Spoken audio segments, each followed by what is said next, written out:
Welcome back, everybody, to another episode of the Crystal Coven Chimeras, or 3C D&D, CCC D&D, new hashtag on Twitter. Welcome back, everyone. Yay! Alright, so this is, I'm really excited about this episode. This is the cliffhanger from 3 weeks ago. Was it 3 weeks? Last time we played? Yeah, 3 weeks. Damn. Like 2 or 3 weeks, yeah. Well, welcome back, everyone.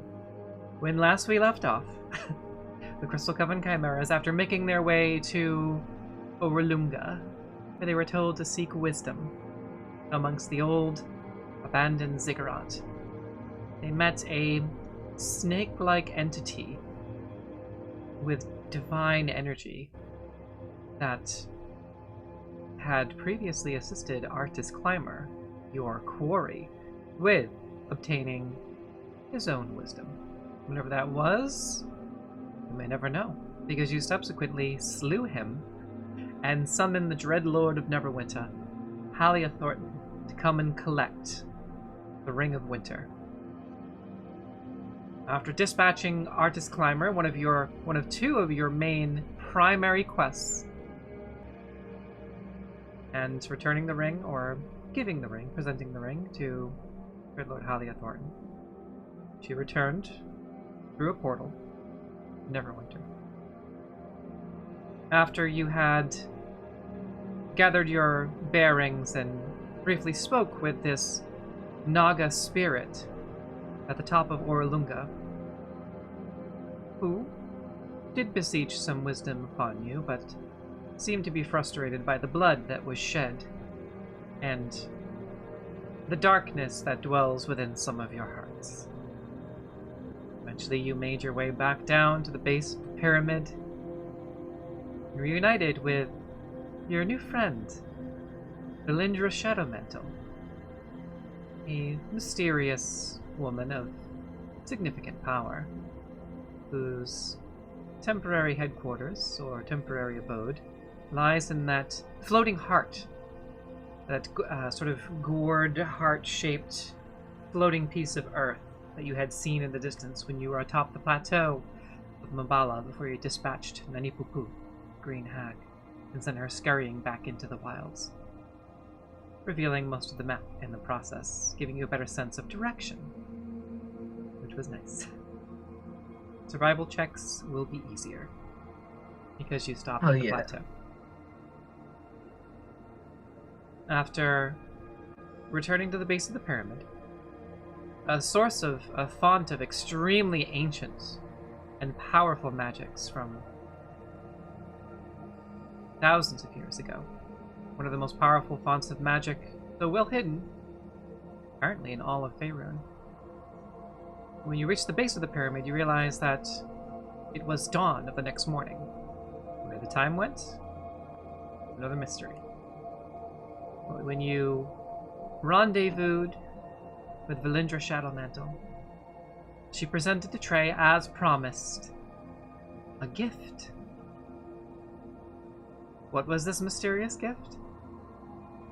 The Red Wizards who had killed Trea's parents in an attempt to steal the Tome of Ancient Knowledge from the land of Eberron, mysterious land beyond the stars, described in said tome. Tome actually belonged to Trea's patron, the undying Lich known as Vecna. And here we are. Somehow this connection has both drawn the attention and favor of both the Night Hag sisters that had visited you several nights ago, and of this Lich, Valindra, who was so convinced in your purpose, your connections to these dark deities, that she betrayed her own order, presented them before you on a silver platter. And this is where we're going to pick up the session. Initiative has been rolled, and Trea, you are now face to face with the man that drew the life from your parents in search of a simple book. Simple, not so simple book. But still. We pick up with Dune at the top of the initiative order. Does Dune know that these are the guys that killed Tree's parents? I think they said that at the end, right? He said that he was the one who ordered the kill. I believe that was revealed. Yeah, one way or he did. another. Okay, because I want to work based off of that assumption. Also currently playing, real quick, Guild of Ambience. Forgot to do this, I'm gonna do it real quick. Guild of Ambience, you can check them out at patreon.com/the Guild of Ambience. Thank you again for the use of this wonderful ambience music. Also, we have Darren Curtis Music. Patreon.com/Darren Curtis Music. We also have Daniele Garuglieri. I'm gonna say that wrong every time, I'm sorry. SoundCloud.com/D4NI3L3. And Sword Coast Soundscapes. Check them out, swordcoastsoundscapes.bandcamp.com. Additional maps provided by Tom Kartos. I am a subscriber. Definitely recommend both Tom Kartos and Matt Hammer on Patreon if you're looking for maps, if you're a DM. And during the break, we can check in on any missed plugs or announcements that we're skipping currently. So we'll do that at the halfway mark. Returning here to Dune. I'm just gonna... I got my second screen set up. I'm very happy about that. Nice.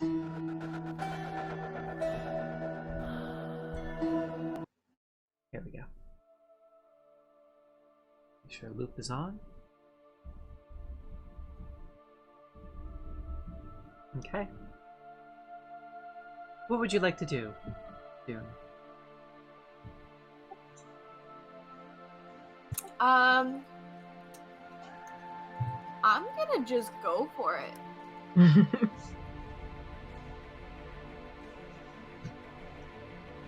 As the Red Wizard just sparks this dark flame in both of his hands, ready for a fight.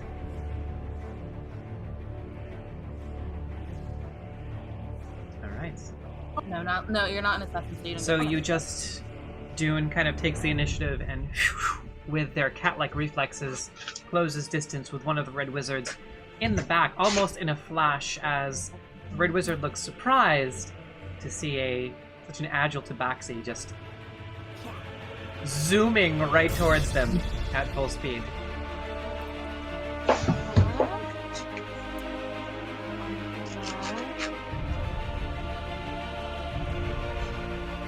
I'm sorry.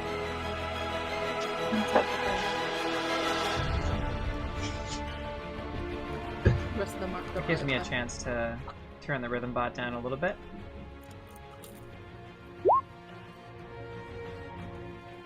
Perfect. Looking on my phone. This thing, but I don't really know how to do it. You roll. Insightful fighting. Okay. All right. Yeah. So make make an insight check, and I'm going to contrast that with the Red Wizard's deception. So as you kind of get in close, you just kind of size them up and kind of see what weapons they're using, as they look a little bit shocked at the tabaxi just kind of getting real close and just very like a very sassy tabaxi would do, just hello. So deception check from the Red Wizard in the back. Wisdom. So just a regular check, so that's a +1. So that's an 18. So yeah, it's kind of hard to tell, hard to discern anything, unfortunately. But there's your bonus action. So you still have your primary action and all the economy that goes along with that. I want to stab the boy in the side with my short sword. Also, for anyone in the stream, how's the music? Is it a little bit too loud, or is it just right? Also, hi Kat and hi Allie. That is incredible. Natural 20. the red wizard, who looks confused, just looks down as a tabaxi, just hi, and stabs them directly into the stomach. Just roll damage. Oh boy. So roll that again? Again? Yeah, because you got a natural 20, you get double damage. Oh! Thank you, Kat. The music gets a little bit too loud, let me know. It's about 74 right now on the rhythm bot. So it's 11. 11 damage. Nice. Okay, so you're just gonna slowly pull your sword out, and the red wizard just coughs up blood unexpectedly. I love that. Yeah. Okay. That's all I do. Okay. Stab. All right. Trey, you're up. Alright, well, before we even rolled initiative, I used the Vow of Enmity on the cunt by Okay. threatening to rip the throat out, so I have advantage. So I'm just gonna try cleave him open with my axe. Well, Hey, thank you. Natural No ordinary 20. heroes. I rolled a 20. I rolled a 20. I rolled a 12 and then a 20. Thank you, fucking advantage. Fuck yes. Okay. And I want a bonus action, Divine Smite. Okay. So, what's the total roll for your first? You said you were attacking with the axe, right? Yes. Okay. What's your total for the first attack? So 6 is doubled. So 12, but then because of I get savage attacks, so I roll 2 damage dice. Okay. So Instead of you. 1. Okay. So were you rolling at what does the Vial of Enmity do again? Remind me about that. It gives you advantage. I can link it. Okay, that makes sense. Oh, there it is. Okay, thank you. Perfect. All right. That's So yeah. when So you that. trade So the with advantage Interruptus gave you Sword. the nat 20, right? Yeah. Okay. Yeah. Perfect. All right. So what do you got for damage? That definitely hits, and it's a melee weapon attack. So as he's kind of playing with these black flames in his hands, just you just hop and swing with your axe with all of your rage and might, just and swinging, and probably I just imagine Trey just the hatred seething through them. Yeah. So what's your That damage? was 34 only on my axe. Okay, 34 then- with your crit? Yeah. Okay. Big hit, Yeah. kind of cutting through all of his robes. You see a splash of blood just right into your face as he's expecting some kind of magic and instead is met with brute force. Just no matter what he It's a does, the 20 will Divine definitely hit. Smite. Okay. I went to 5 plus 6 is 11. Ah. Yes, but that's also doubled, right? Yes, on a natural 20, your Divine Smite damage is doubled. 20. So I done So 22? 56 damage total. Okay, so what's the Divine Smite damage? Because I did the melee damage first. 22. 22. 22. Nice. An additional That's 22. As you see this pillar of death just... It's this black smoke that just kind of shoots down from the sky and connects with the base of the pillar. This kind of screaming pillar of black smoke surrounded by the smoky visage of skulls screaming and wrapping around as this Divine Smite sends this shockwave of energy just out in every direction. You all kind of instinctively put your hands up as these screaming souls just in every direction, and this cloud of black steam and smoke just roils around in 60 feet from the point of impact before it eventually clears. Most of you are the Red Wizards, and Valindra kind of instinctively kind of cough some of this smoke up as you are standing with hatred burning in your eyes, like black smoke actually coming out of your eyes as you channel your deity through the strike into a Divine Smite.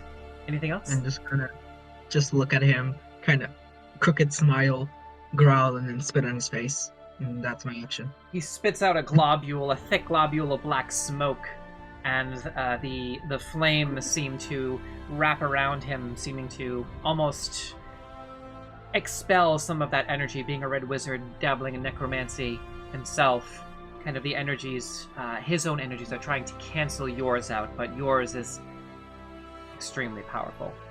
And you said that's the end of your turn, right?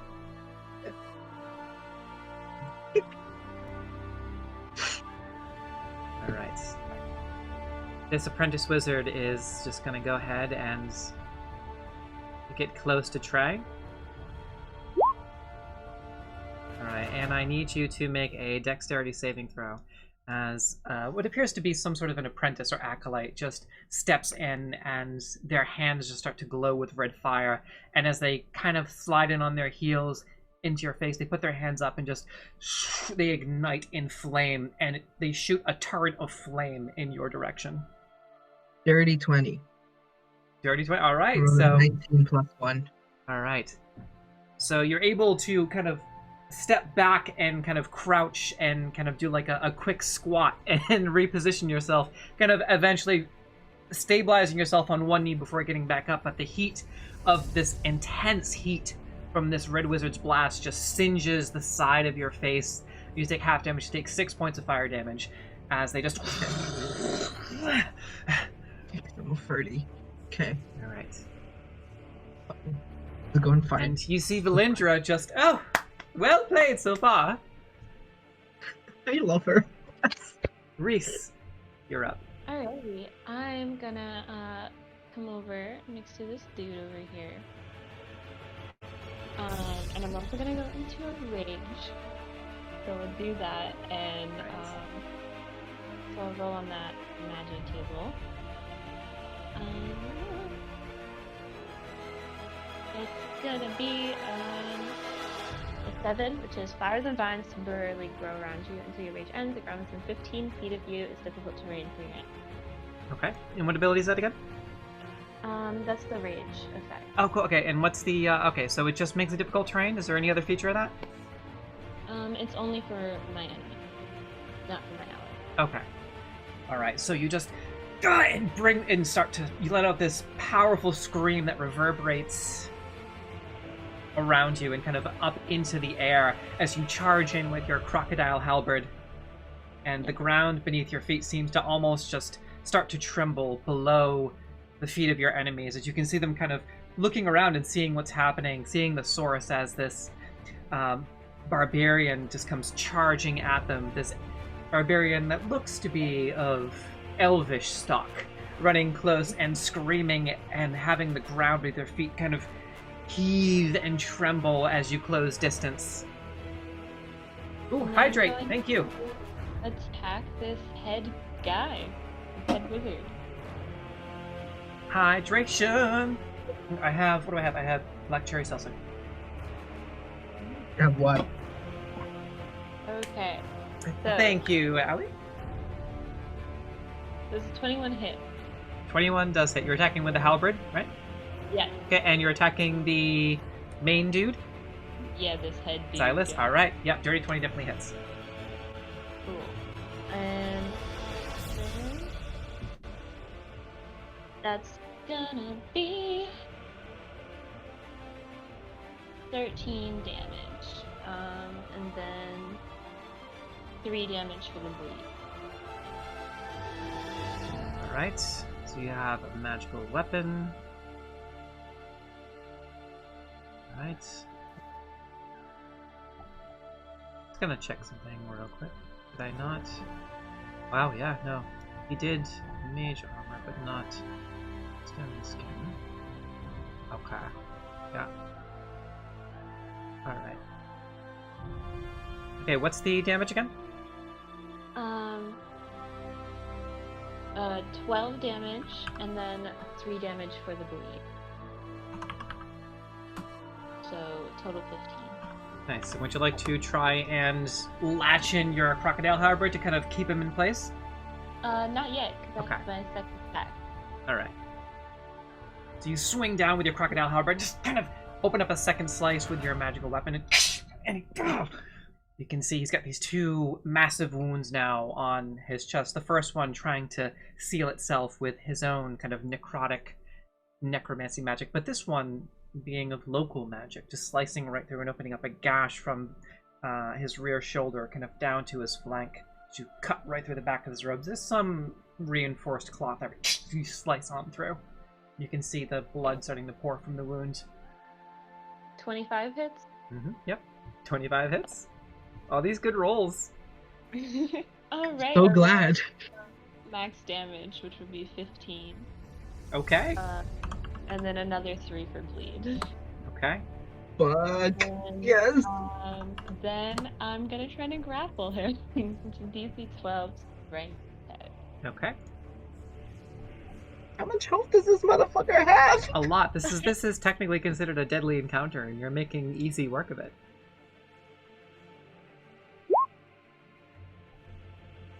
Okay, what did I say the DC was again? On the 12. 12? Okay, so just exceeds 12. As you kind of turn the blade and swing up and try to latch in, he's able to turn just at the last second, and though you open up a second gash on his rear flank, on his side, and he kind of spits up blood in your general direction, spitting at you. He does resist the grapple as he's able to sidestep just enough for the hook on your crocodile halberd to not be able to sink into his flesh and hook in. Alright, and then that's the end of my turn. Okay. Valindra says, let's let him do some tricks to keep things interesting. This is going to feel a little weird. And you see him look over at Valindra and just, fuck you! And kind of spits, and as he does, he just throws his hand up and starts to trace in these runes around him that takes the shape of a clock. And expertly casted, and puts a hand through, and you all hear this ringing.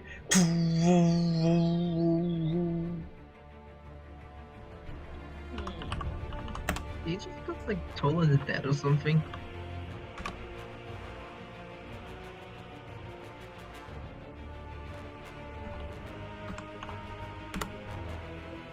Oh shit, such bad rolls. Okay. And then... 3 months! And a 2. 3 1s and a 2. Oh, Good luck, never everybody. been. I didn't like that. I didn't like that. Good luck. That's a very good luck. Yes, that is 1.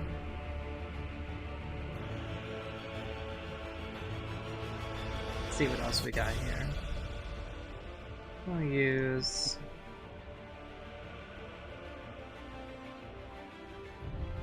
Okay.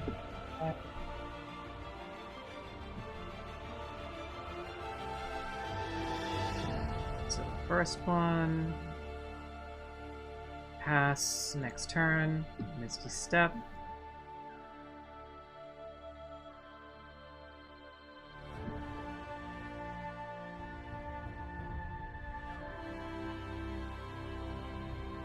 Alright.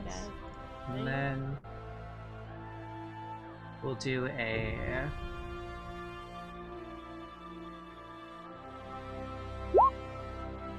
And because he used Misty Step, we can't use enemy attacks of opportunity, huh? And he evades the terrain thing. Fuck's sake! This is why Wizards don't deserve rights. Where's he going? Fucking pussy, where is he going? Well, technically right now you don't see anything. He just vanishes.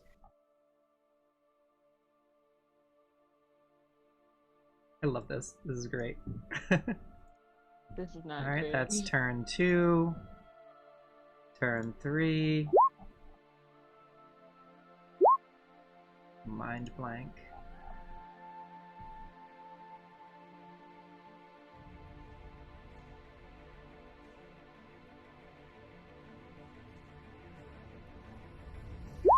Fire shield.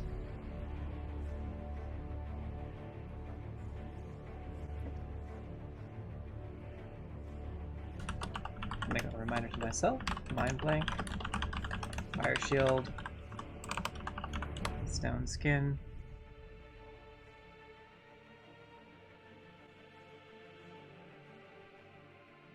And the last thing he's gonna do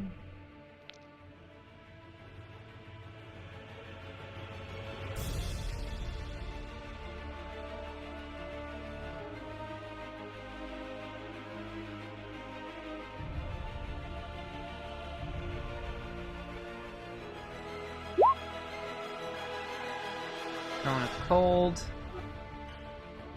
At 7th level. I need everyone to make a Constitution saving throw.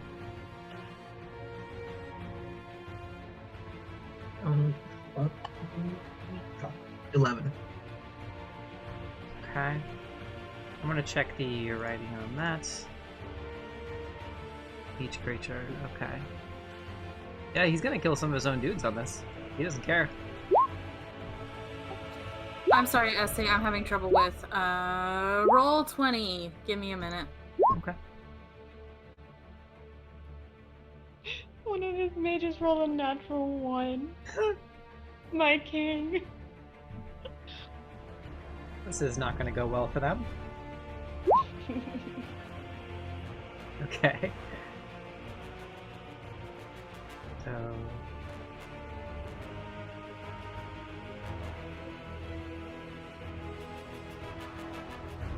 that's a 60-foot cone, so that's everybody, I'm pretty sure. What is this man doing? Yeah. Okay.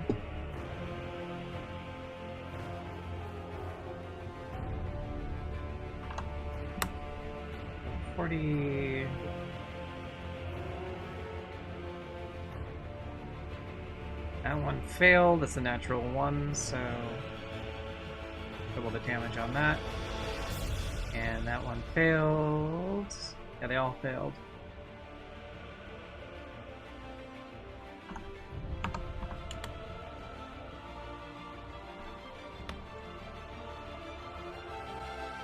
But what did, okay, so June, what did you get? I believe it was a 21. Okay, so you take 30. Okay, so that's 39. Round it down to 38. I'm bad at math. That should be 19, right? Half of 38 is 19, right? Rolled good. Well, so, you have evasion. Right? Would evasion come into play, or whatever it is, dodge? Basically, you can trade your reaction to take half damage on something. Or Should, yeah. Read through your stuff. I think it's like Uncanny dodge. That should cover it. Okay. Awesome. Alright. So that is going to be half of 19, round down to 18, so 9. So you take, okay, so Dune, you just kind of slide and hit the deck, and as you do, this massive cone of cold that's starting to, that comes out of nowhere. This cold air just and hits all of you as you're engulfed in a sudden flash freeze of cold. So Dune, you take 9 damage total, and Reese, you said a dirty 20? Yeah. Okay, so it's magic damage, so you take 19, so it's 19 points of cold damage. And I already have that. So after cutting it in half from your success, it's 19 points of cold damage. And Trey got an 11. So Trey, you take 39 and you are unconscious. Relentless endurance, I'm at 1. Oh, okay. So you drop, and I'm going to come back to that for a second. Nim, what did you get? Nim? Nim got a 16. 16. Okay, so that's a failure. So, Nim, you take 39 points of cold damage. I'm down. Okay. And Allery, what did I you only get? have 37 hit points.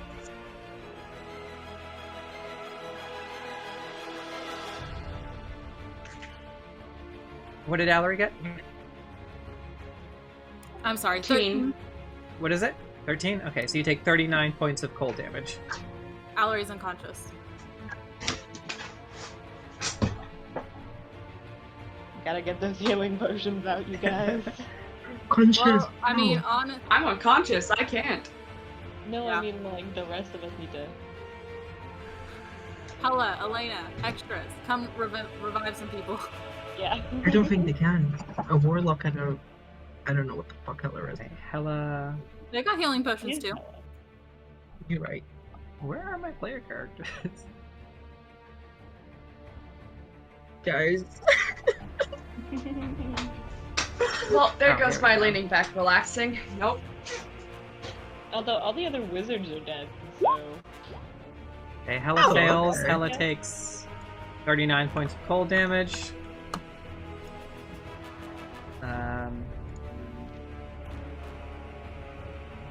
Valindra.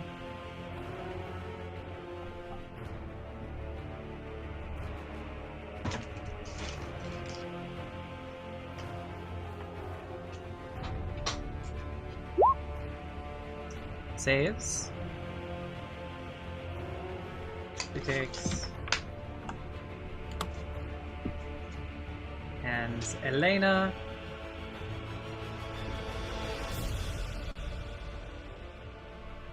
That's a con save. That's a fail, so she also takes 39. Okay, as this massive blast of energy just... and all of you just feel yourselves chilled to the bone. And as you finally realize what had happened, you just see the Red Wizard just seemingly teleport in 3 or 4 different directions before ending in this about 30 feet away from you, and you see this kind of shimmering energy just surround him and sort of close in on itself, and you can see his hand outstretched as 3 of his companions fall dead, and he just come on. That's the end of his turn. Nim, can you make a death saving throw for me?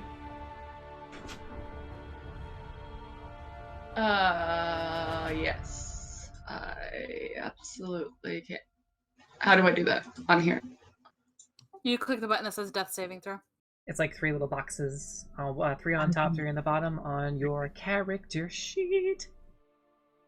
Okay, that's a I think it actually says success. death saves. Yeah, there it is. Okay, so 10 and above is a success. So that's 1 success.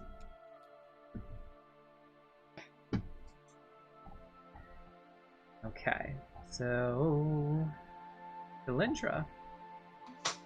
And you can see that again, there's this shimmering wall of force that is just kind of surrounding this Archmage. And she watches Trea just kind of get back up. Trea, you're covered in ice, and there's this searing, seething pain just coursing through your body. You have icicles kind of forming on your face. And everywhere, and you're just numb, and it burns, and you pick yourself back up, and as you do, Valindra says, well, hardy as well. And she is going to go ahead and... I'm just gonna... Valindra, where are you? There you are, my dear.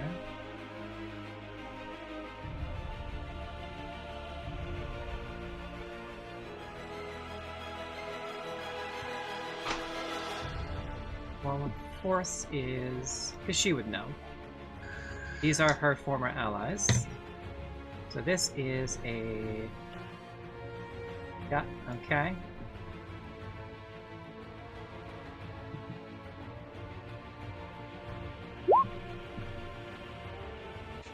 So Valindra just kind of waves her hand.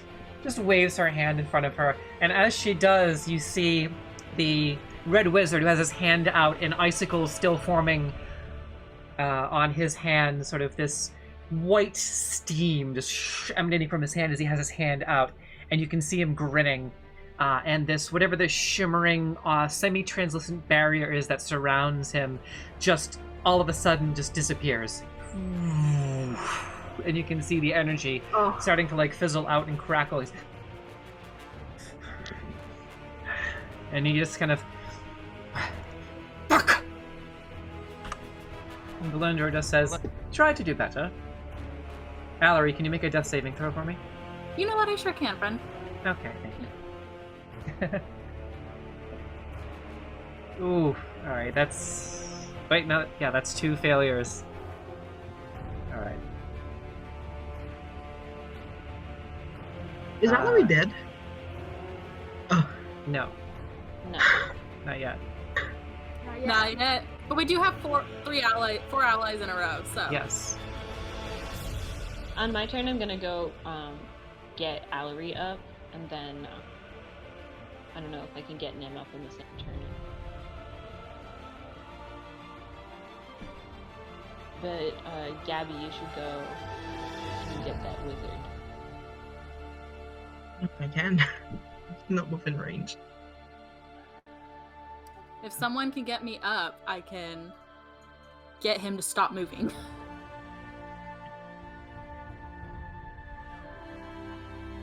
But if I get someone up in my turn, Oh, I will okay. be on one. I'll be on 1 hit point.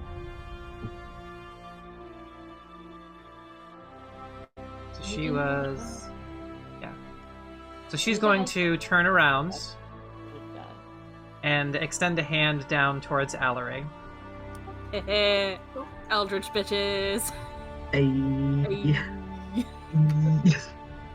And you feel this familiar sensation as she reaches out her hand, and as you're teetering on the brink of death, and you can feel yourself succumbing to the cold. You feel yourself at the last second being pulled back as she kind of extends her hands and touches your chest, and as she does, these black tendrils of energy that seem to take on the appearance of feathers just wrap around you and form this, almost like these wrappings.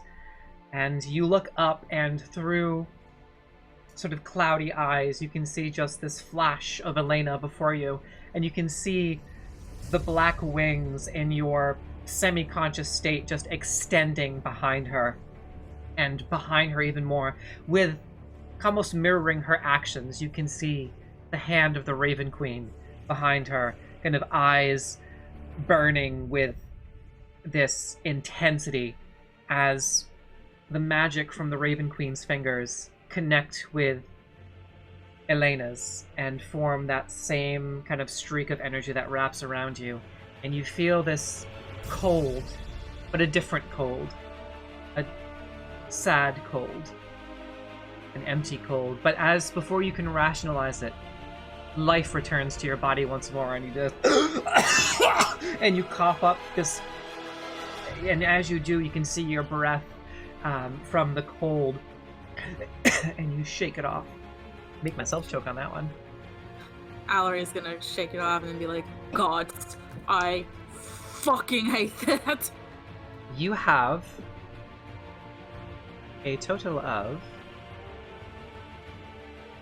6 HP from that. I believe that's just a primary action. Okay, yep, so that long rest. Then she's gonna move 30 feet and then Misty step over.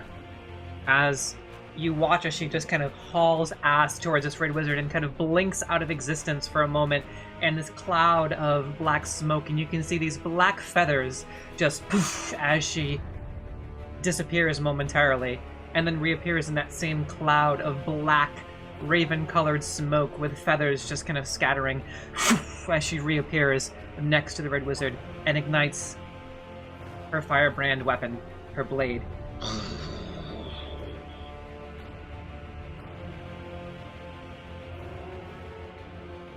Hella's gonna maneuver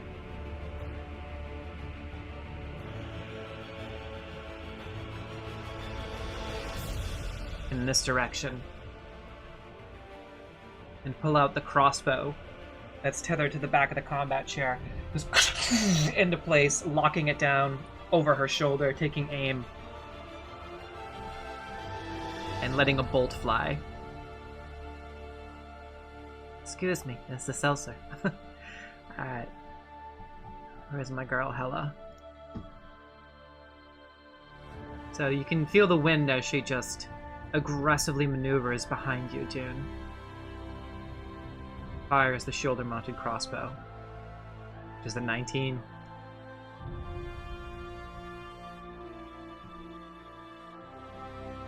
.10 points of damage, that's pretty good.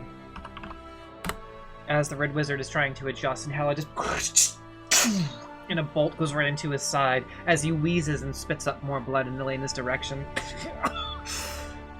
And Elena just kind of, with her left hand, reaches down into one of the quivers on the side of the chair and starts loading another bolt into place. Bringing it to the top of the turn order. Back to Dune. And you can see the bodies of the 2 Red Wizards and the Apprentice Wizard in front of you, flash frozen.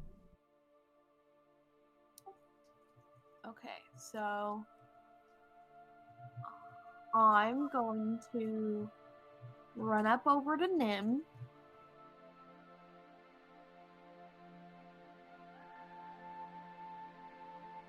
Alright, so by Nim, I'm going to use the action to give Nim a healing potion. Okay, that's a bonus action. Do what? You can use a bonus action to do that. Doesn't have to be your primary action.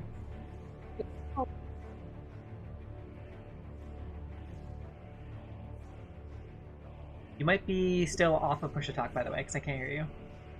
Yeah, sorry, I can't both of the creepy things. No, thank you for using PTT, by the way. I really appreciate it. It makes things so much... This has been great. The sound is so much better. So go ahead. So... That's, if it's a standard healing potion, it's 2d4 plus 2. That's a d6. Yeah. The d4 is the deadly one. I think I only have the one, so you'll have to roll this. Ooh, nice! Okay. That's a 4. You're gonna get some good healing, Nim. It's a 1. Nice! We love good healing. Alright, how you looking? 7 healing things.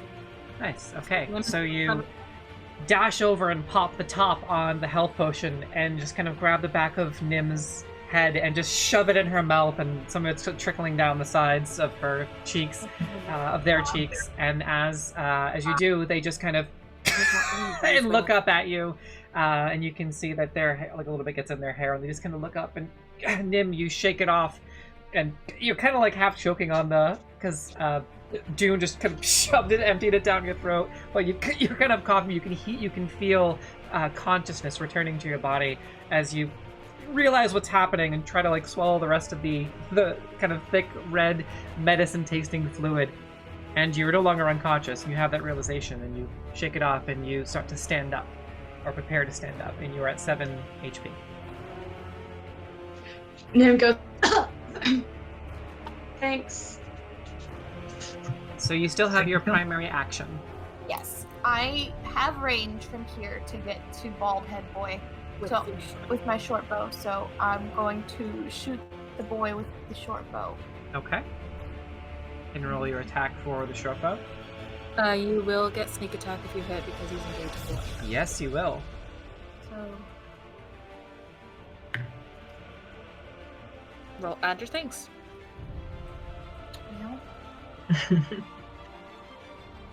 Emily space.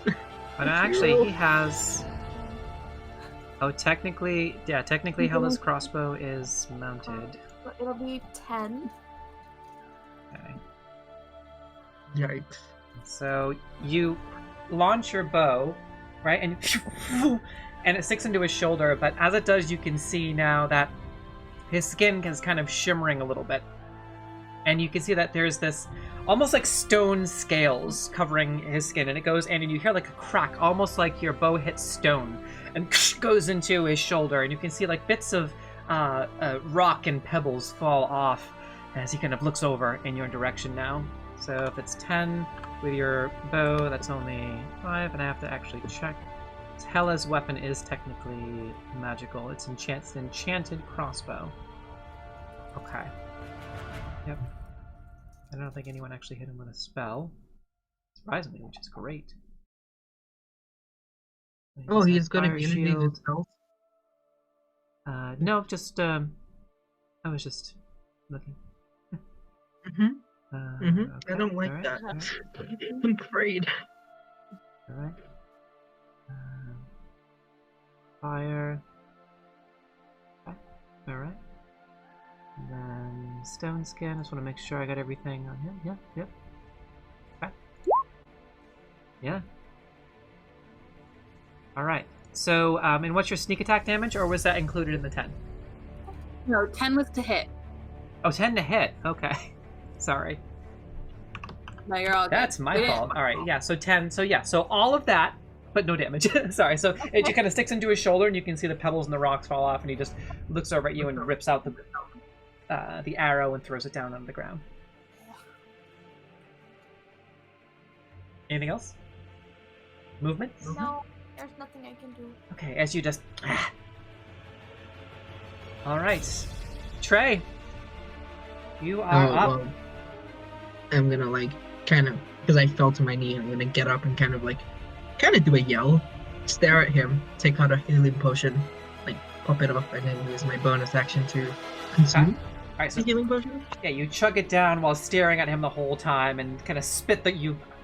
I like to think you remove the cork with your mouth, spit it to the side, just chug it down and break the bottle on the ground before you prepare to run in. 2d4 plus 2, right? 2d4 plus 2 for a standard healing potion, and you can technically close distance. Yeah, I am, don't worry. 7 plus 2, which is 9, so I'm at 10. Yay, help! Nice. Okay, so my action, I'm going to Eldritch Blast, hoping that hit. Still with advantage. 15 plus 7 is 22. It hits, right? Alright, let's gotta make sure. Vial of Enmity. 1 minute? Nice. Okay. Yeah. So technically, it is, there was a time skip. Wait, no, time stop. Never mind, so. Yeah, what's the total to hit again? 22. 22, yeah, that definitely hits. As you spark up that familiar kind of purplish black fire in your hand, and Eldritch Blast, throw it down at the Red Wizard. And roll damage. And it's, with my go ahead. Eldritch Invocation, he's gonna be dragged 10 feet towards me. And there isn't a check for it, it's just straight up dragged. Okay.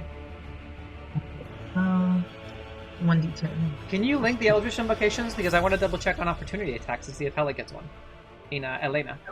I think it does count as force movement, and therefore it does not count for his opportunity attack. That's what I thought, but fair enough. We'll keep things interesting. 9 force damage. Okay. He's gonna be dragged 10 feet. So he should be within movement range of me, right? If he's dragged 10 feet towards me. And 4. Okay. That would bring him right there. I'm assuming I can't use my action to kind of try and tackle him, like my movement to tackle him. That would require an action, right? That would require an action. Fuck, okay. Well, I'm just gonna run straight at him. Okay. And look up and be like, fuck you. Alright. And like square up. Okay. My action. So as you just kind of push by Reese and charge forward with your axe, struggling to kind of surge your energy back into your next attack. Yep. Alright. Reese, you're up. Right. I'm gonna go and run towards this dude. Okay. I think, yeah. And also, as a bonus action, I'm gonna have some of that healing potion. Okay. So that's 2d4 plus 2. Off the top, yep. And as you do, you kind of flick it off with your thumb, and as you're running in with one hand, just kind of chugging it back and toss the vial to the side. And add 7 back. All right, so you heal for 7. You can feel the fluid that you recently consumed. It's like drinking a Red Bull. The energy just returns and starts surging through you, coursing through your veins. Alright, and then I'm gonna attack our man here. Okay.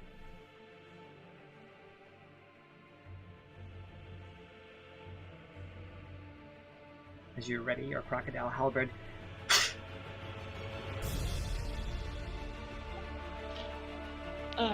23. Yes. Get and roll damage.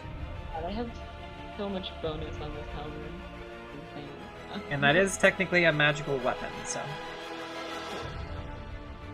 Alright, that's gonna be. And as you approach, you said 13? 14. 14. As you approach, you can see he kind of looks over and he just ignites in flame as you are swinging the blade of your glaive down on him. Man, I don't even hesitate. I just go Okay. at this dude. So that's gonna be 14 damage and then 2 for bleed. Okay. Alright, so what's the total again? Sorry, I was looking at something else. 15 total. Okay. And there was the bleed, and it's thus a magical weapon. So yeah, okay.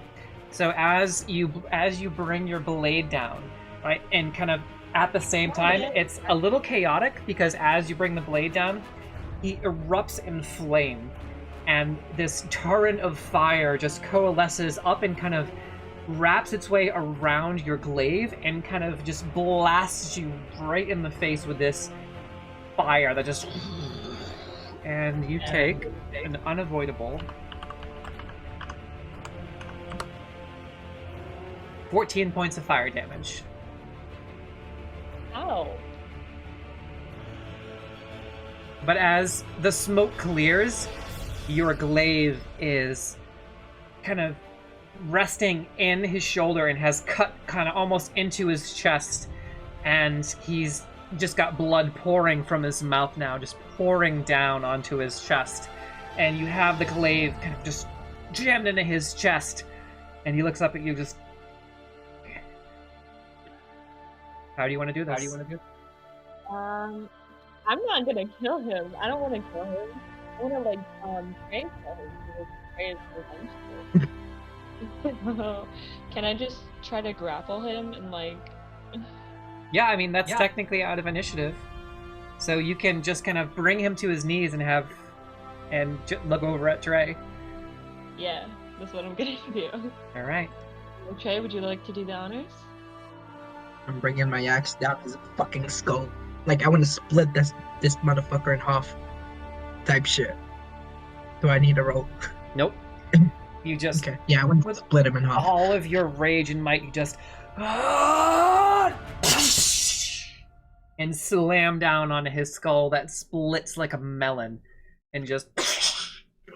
blood and brain matter and viscera just splatter in every direction, and you cleave his skull in two and straight down into the chest cavity, and the two of you remove your weapons, and a limp Xylus Verandil falls to the ground, dead.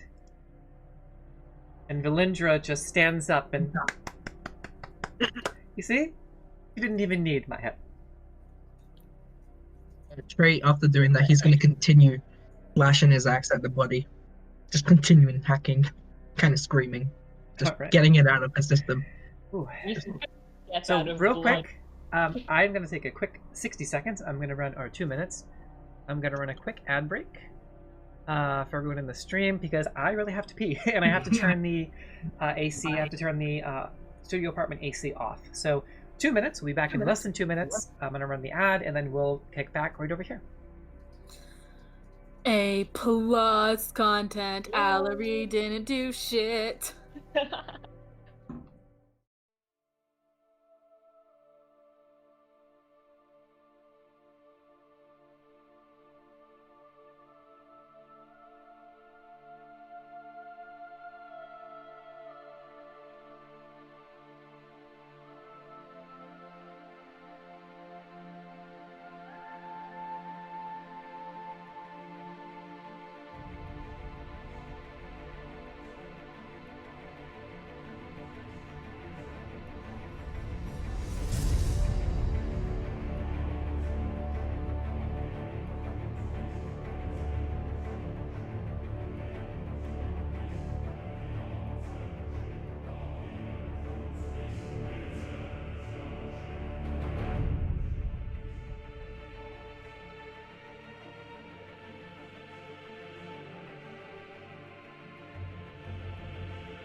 So, here we are.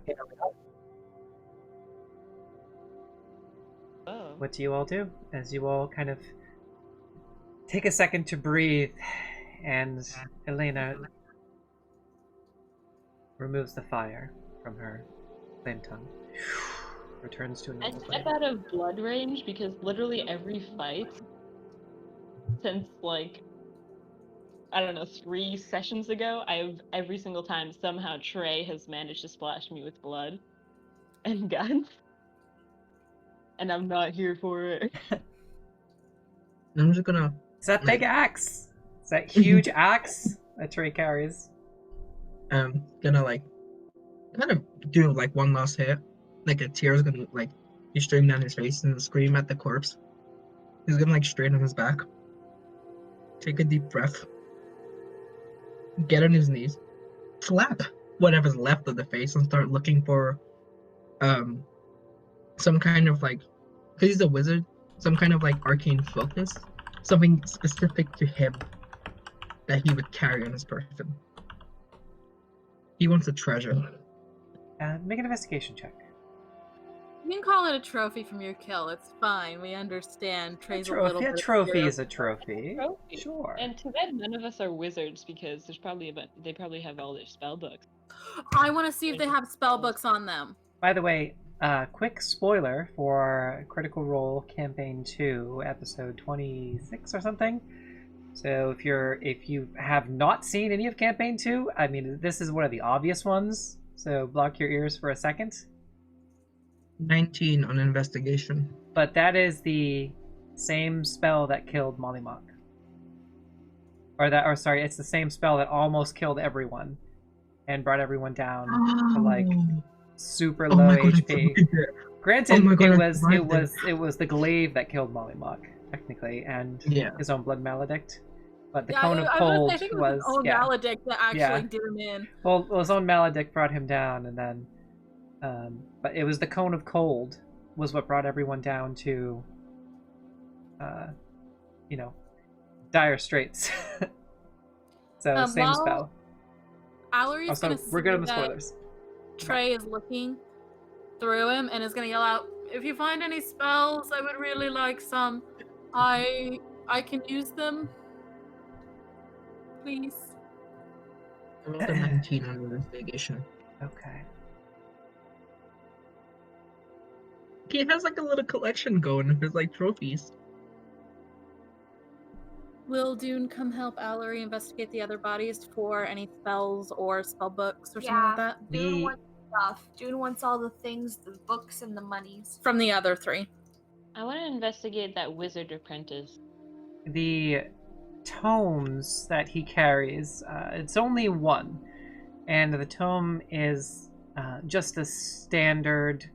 It's more like notes. It's not necessarily a spell book. It's more like spell notes and notes on investigations and ramblings about sometimes nonsense, sort of off-kilter, helter-skelter poetry. Just it's a little concerning in its own way, and some of it is just several words repeated over and over again, as far as just in bullet points. It's organized in its own way, but the Red Wizards tend to be a bit eccentric in their research and in their modalities of thinking, and this Red Wizard, Silas Verlandiel, is no exception. Yes, his bullet journal. However, the staff that he carries catches your eye, and it is ornately carved, and there are these sort of metallic silver sort of crescents that kind of adorn the staff at various intervals. There's just kind of stylized upward crescents that are kind of folded into each other, and there's this intricate design and pattern that wraps its way all up to the tip of the staff. And on the top of the staff there is this sort of glowing orb, this small, a little bit bigger than golf ball size, kind of source of power that just seems to pulsate with an energy as you hold it close to your face. I try to rip it off. You can just grab it. It's yours. Oh, yeah. I'm just gonna look at it and just be like, I found the book, but it's fucking useless. And he's gonna put the orb in his pocket. He's gonna kick the body. It was his wizard's dissertation? Yes. You should get the orb identified by Allery, my dude, because it's probably magical. Alright, I'll bring it to Allery, but as he's walking away, he like clenches his fist, turns around, Eldritch Blast the corpse just for good measure. Alright. It kind of ignites with this black and slightly purple tinged fire as the body just burns and this kind of hideous hiss escapes. He murdered his clan. He isn't just gonna walk away and he I'm surprised he didn't take his leg. I go back and The uncheck. other way. No. While this is Take it. happening, Valindra just walks around to all of the fresh corpses and seems to siphon their remaining essence into herself. As she goes, she hovers a hand over each body, and as she does, you just see these tendrils of kind of black energy just kind of seeping into her fingertips. And she methodically does this by each of the corpses, seemingly taking a deep breath and drinking it in as she goes to each one. Is she removing their bodies? Because me and Allery were gonna search them.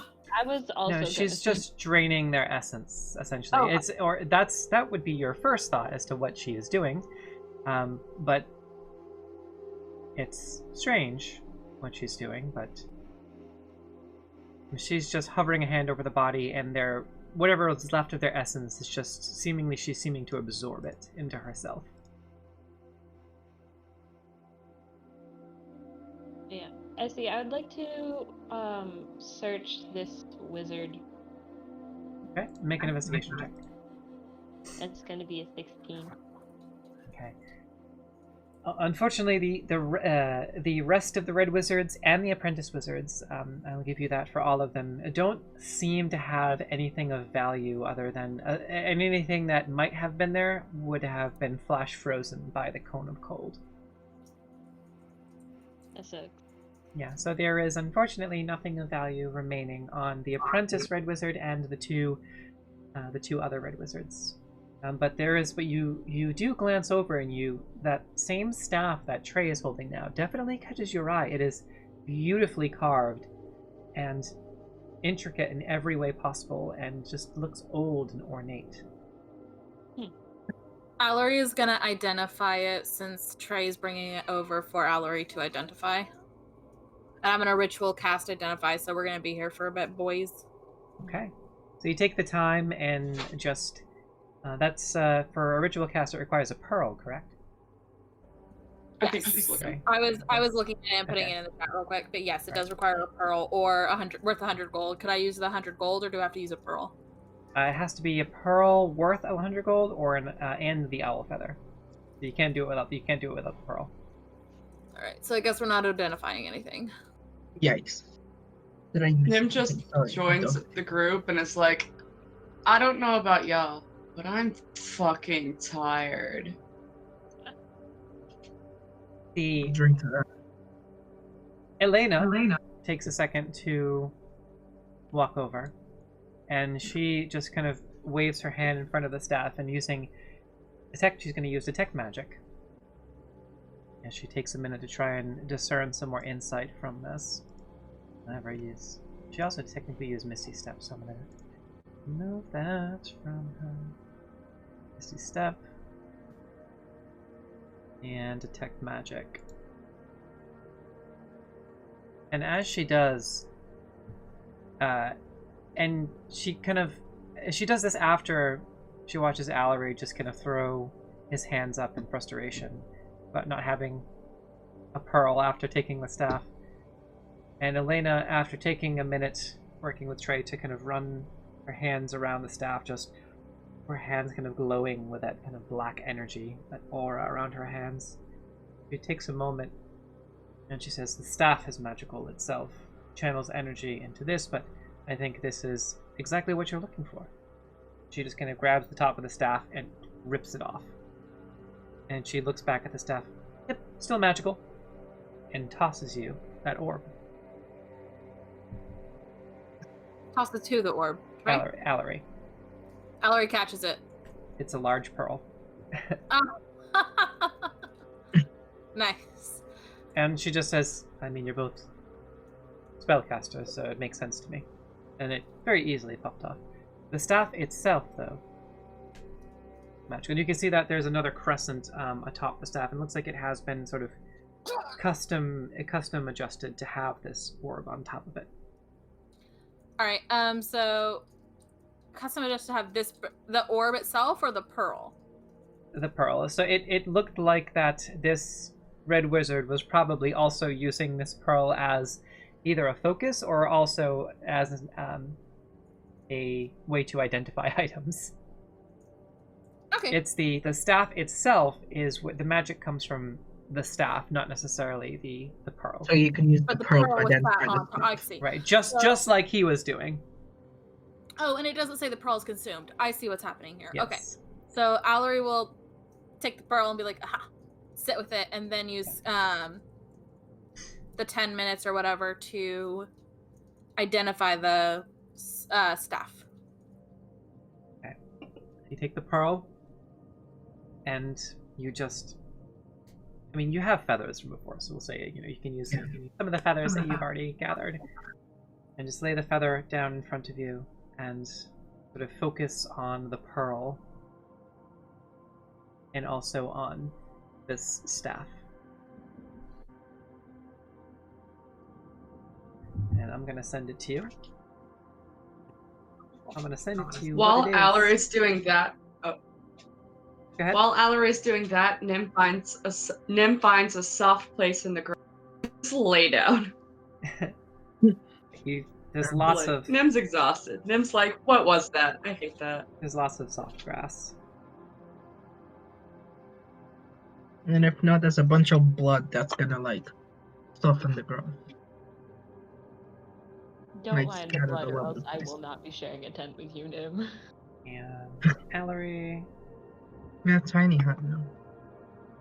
Hopefully. I will sleep outside. I'm sorry. Does Nim seem like the type to purposely lay in blood?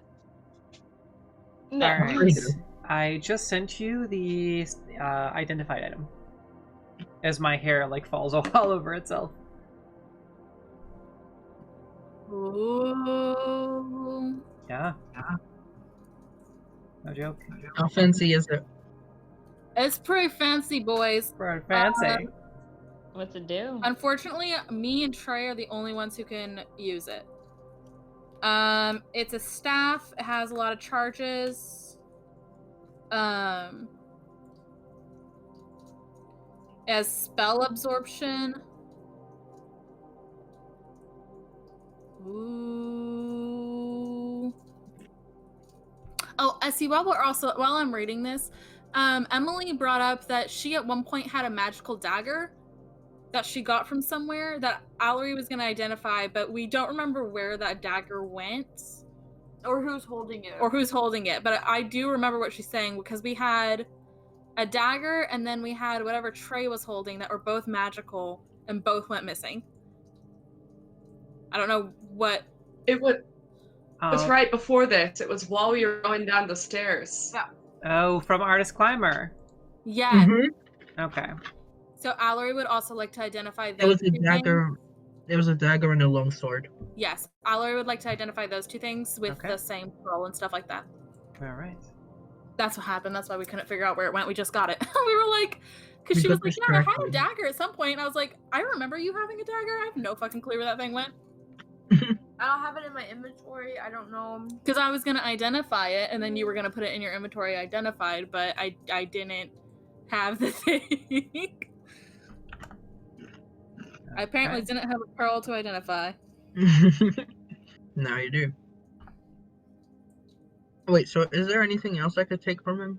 Because I'm pretty sure the staff is probably better off of Allery. Allery this is very is- happy to have the stuff. I just posted in chat. Oh, I see. A +3 dagger? Holy shit. Wow. I think this one I can DM you. Would Allery put the pearl back on the tip of the staff? Hell yes. Allery is gonna look at it and say, I think her name is Mira? Is that how you say it? She'd be like, or Mina? Mina? Oh, Minogra? your deity. Mina, yeah. Mina. Mina Allery- or Minogra. Allery's gonna look at it and be like, Mina will like this, and put it back on the top of the staff. Hold the staff, because now Allery's gonna attune to it as soon as he can. And then identify the other two things. Guys, I have so many spells. Here you go. That's the longsword. Just sent you the description. Okay, and is the dagger says the little thing you sent in the chat cut off? What's the rest of the stuff? Oh, okay, yeah, there's more.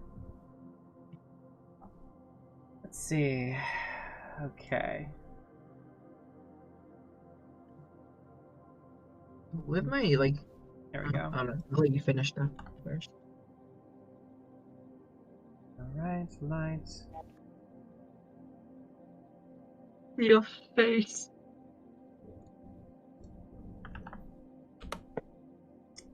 Alright, there you go. Oh, shit.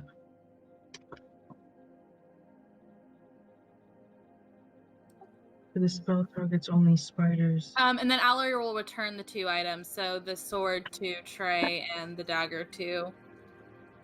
Okay. But what Allery will do is take a little, like a back page of the spell book and like write down real quick what everything does, and then hand it to them with this thing. Alright, so you take the time to identify everything and identify the dagger, the longsword, and the staff. Trey, the longsword is a +3. When you hit a fiend or undead, it does an extra 2d10 radiant damage. Okay, longsword +3. Extra... 2d10 radiant against undead or fiends. Undead. Yeah. And you have a 10-foot radius of saving advantage on saving throws against spells and other magical effects. 10-foot radius advantage. Saving throws and magic effects. Oh, The other thing, well, it technically also has something when you hit level 17 as a paladin, but that won't apply because we won't get that high, so. Mm. But that's what you got. And then, so, Hen, if you want to A lot of good create stuff. a dagger and then add all of this to it, that's what you have currently. Oh, okay. So, is everyone cool if we take a short rest, too? Yeah, is it? Yeah. We basically time skip to the next dorm, right? Yeah, it's morning. Yeah, the short rest, please. Do you want to Right. take a short rest and a 10-minute break? That's We perfect. could always just take a long rest. I'm sure we could all use a long rest. So we could do a long rest, but then we lose travel time for the day. That's true. So, it's up to you guys. I don't care. Do you want to do long rest instead, Elle? I mean, Do a short like, rest, We don't have to. We can do a short rest and just I do can that also. I could do a song of rest. Yes, please. Valindra says, the clock is ticking on the soulmonger. The stronger it gets and the more souls that it consumes, the closer any friends or companions of yours that have recently been resurrected will be to death. To irreversible death. Their souls siphoned into unending torment. Snuffed out of existence. So we're going to do a short rest. Yeah, And we'll Allery's take a not short going to engage with this woman. And you can see she takes a minute and she just takes a deep breath and just... As you can see the last of the essence draining from these 4 corpses and into her. And she looks over at Trey. and just grabs Trey by the armor and pulls them in. Do you resist? No. She pulls you in aggressively and just plants a kiss on Trey. Damn, okay. Forward. Do you allow? Sure. He'll just like put his hand behind her head and like kind of grip like at the hair behind her, Okay. like, you know, because she's being rough, so he's gonna also like kind of return that energy, but like Yeah. So more as too this is aggressively. happening, the rest of you watch as you can see like the sides of her lips start to like crack, and this sort of her skin starts to turn like slightly black, and you can see that kind of it just sort of peels back a little bit, and you can see this kind of wrinkled, just sort of charred, kind of blackened skin below this visage. And eventually, as she eventually just pulls back and kind of just pushes Trey a little bit forward, that veneer of smooth elvish skin returns once more, covering that sort of blackened skin on her cheeks. Well, he's just gonna look at her and be like, just kind of do it like a very awkward nod. Definitely not his first kiss. Of course not. What? No. Just gonna do a nod and be like, so.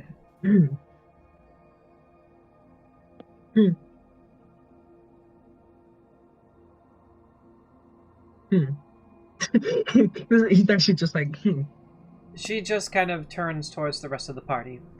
So, short rest it is. Seemingly unfazed, like nothing happened.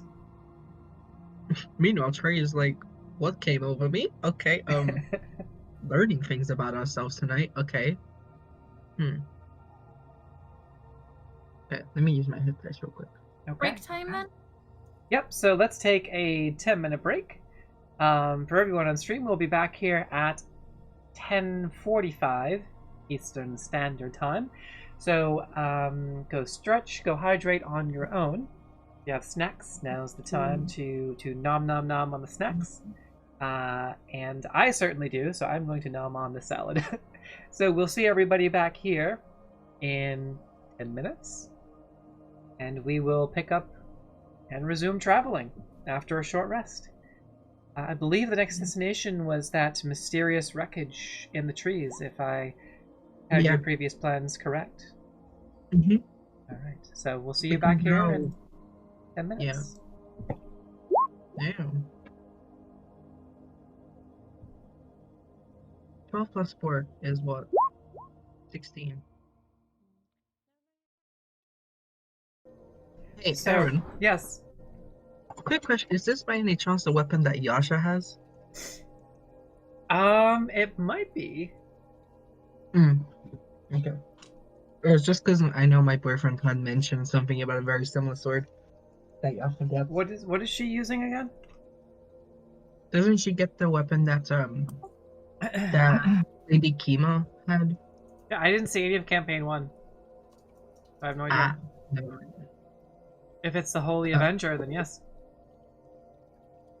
My dog is being very inconvenient, so I'll be back. I am so sorry. That's okay. Also, we have Emperor Xavius is apparently now sexy Bernie Sanders. I am once again asking for the Dawn Viper's unconditional surrender. I get that email once a week. What is this? From Bernie or from the... Yeah, from Bernie. That's awesome. I voted for Bernie in the primaries. Me too. Thanks. I did not vote in the primaries, but I was talking to my stepfather about it, and I was like, I think the only reason he wouldn't get the primaries is because the Democrats don't want such a far person, only so they because voted for a Republican. They voted for somebody who was more in the middle because it was more likely Biden would be voted on by the mediaries, by the people in the kind of the intermediate zone, than Bernie A would. safe choice. Not so. I mean, to be fair, he won. Yeah. And there was no guarantee that if Bernie had been voted in as our candidate that he would have gotten as many votes as Biden did, because the reason that Biden got so many votes was because he was a moderate choice. And so any of the Republicans who were more moderate were more willing to vote for him because they realized he wasn't going to be a radical change kind of voter. I realized now in the next run they could put Bernie forward again, and then he'd have a much better chance of winning If he's alive. Bernie Sanders dressed as emperor, dressed as sexy emperor. We got to make these memes happen. I love it. So, before we get... tell you... Go ahead. No, you first. I was going to say, the only annoying thing about this Staff of the Magi is I clicked it as equipable, but it won't put it in my thingies. Oh, right. So because of the actual stat block will pull up just that it's a +2. Roll20 doesn't have all of it in its database, so you have to put everything in manually. Got it. So if in my equipment, it shows everything on it. In my actual attacking weapons equipped stuff, it just shows that it's a +4 with a 1 damage because I have 1 strength. Oh, jeez. Yeah. So. Yeah. So you'll have to put in all the custom fields, unfortunately, just because some of the a lot of the magical weapons, a lot of the custom weapons in Roll20 don't carry over to our character sheets, which is interesting, and a lot of it just you have to rework, edit it, and put it in manually, unfortunately.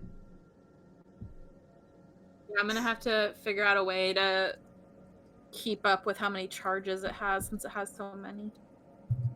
I might do it as a spell slot. I had to get one of my spells as a real high level spell stuff, and then I'll know how many charges I have based on that.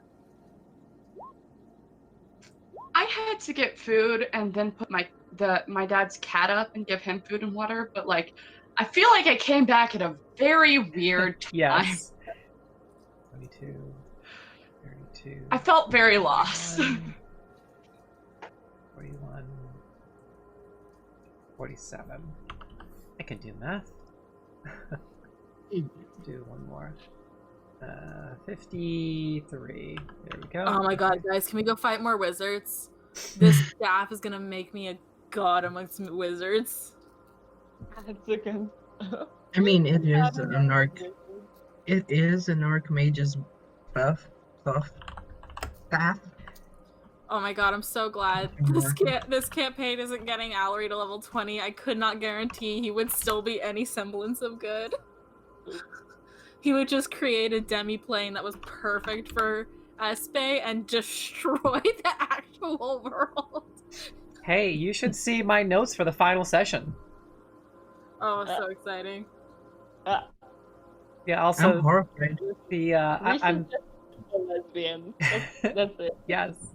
I'm living for the chat about sexy Bernie Sanders with the I don't know if I was on mute for that, but I'll do it again for the chat if they didn't hear me. But it's the Emperor Xavius doing the I am once again asking for the Dawn Viper's unconditional surrender, which ties into our campaign, our ongoing homebrew campaign between the Centaurum and the Dawn Viper Concord, where, if you're new here, the Dawn Viper Concord is the remnants of the Order of the Gauntlet, the Lord's Alliance, and the Harpers, reformed into one new faction, along with a large contingent of High Elves, as well as the Centaurum and the Centaur, united with their full force of over 24,000 soldiers, swept through the Sword Coast and conquered it, with the assistance of the player characters from all three of our connected groups.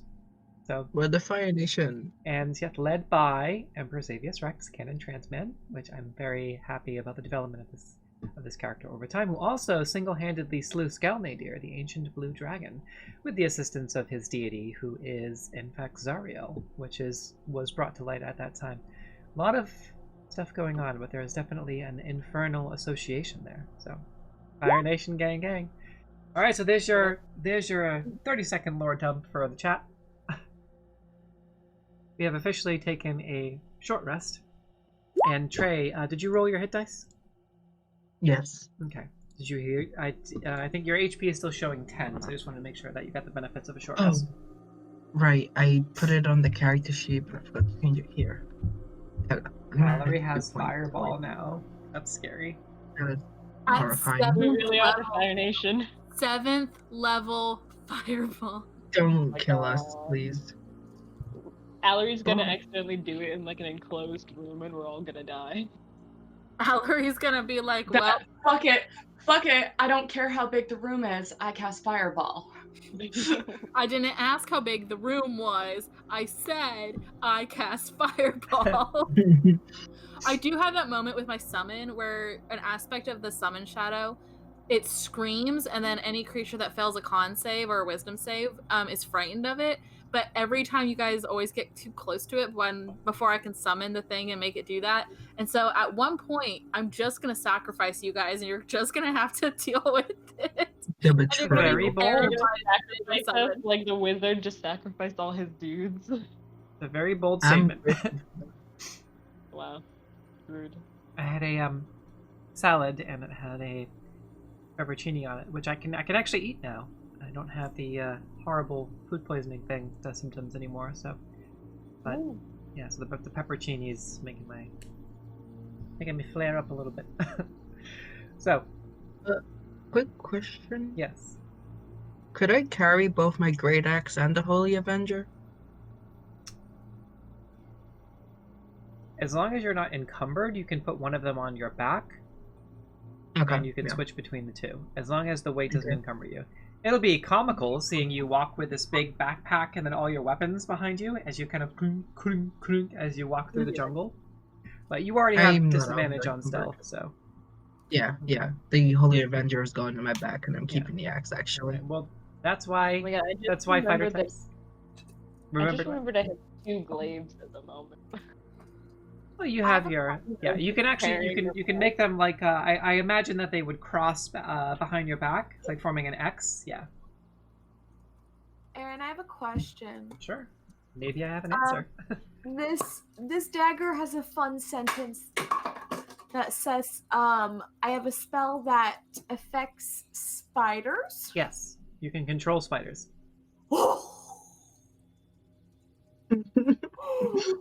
You can compel them to follow you if they fail the check. Oh, that's So the We're spell gonna is roll into compulsion. this last battle with a fucking army. I'll So, have to hold on, let me double get check this the straight. wording on compulsion to see exactly how long it lasts. Maybe chat knows. If that's my job for chat. If chat knows the details of how long or what the DC is for the spell compulsion, but for that Get it's this straight. what's I the didn't hear spiders? it. Make a moonwalk. Also, I can use the dagger to cast Dimension Door. Yes, you can. Where does this door go? It's either Dimension. 300 or 600 feet in any direction. So I can snatch a bitch. I think it's 300 feet off the top of my head. Yeah, actually, an aspect of Dimension Door is you can take one creature of your size or smaller with you. Yes. If they're unwilling, they just have to fail a check and they don't get a choice. Could I stab the dagger through a door and stab someone through the door? No. No. Yeah, It's that's more like not a portal. necessarily how it works. It's not like a portal, it's more like a teleport. So that's what Artist Climber and Dragonbait used when they just said sayonara, and they kind of wrapped each other in each other's arms and kind of just waved their hands, and they were about to. That was Dimension Door. When they disappeared, they were teleporting 300 feet to the south, which was technically off of the map.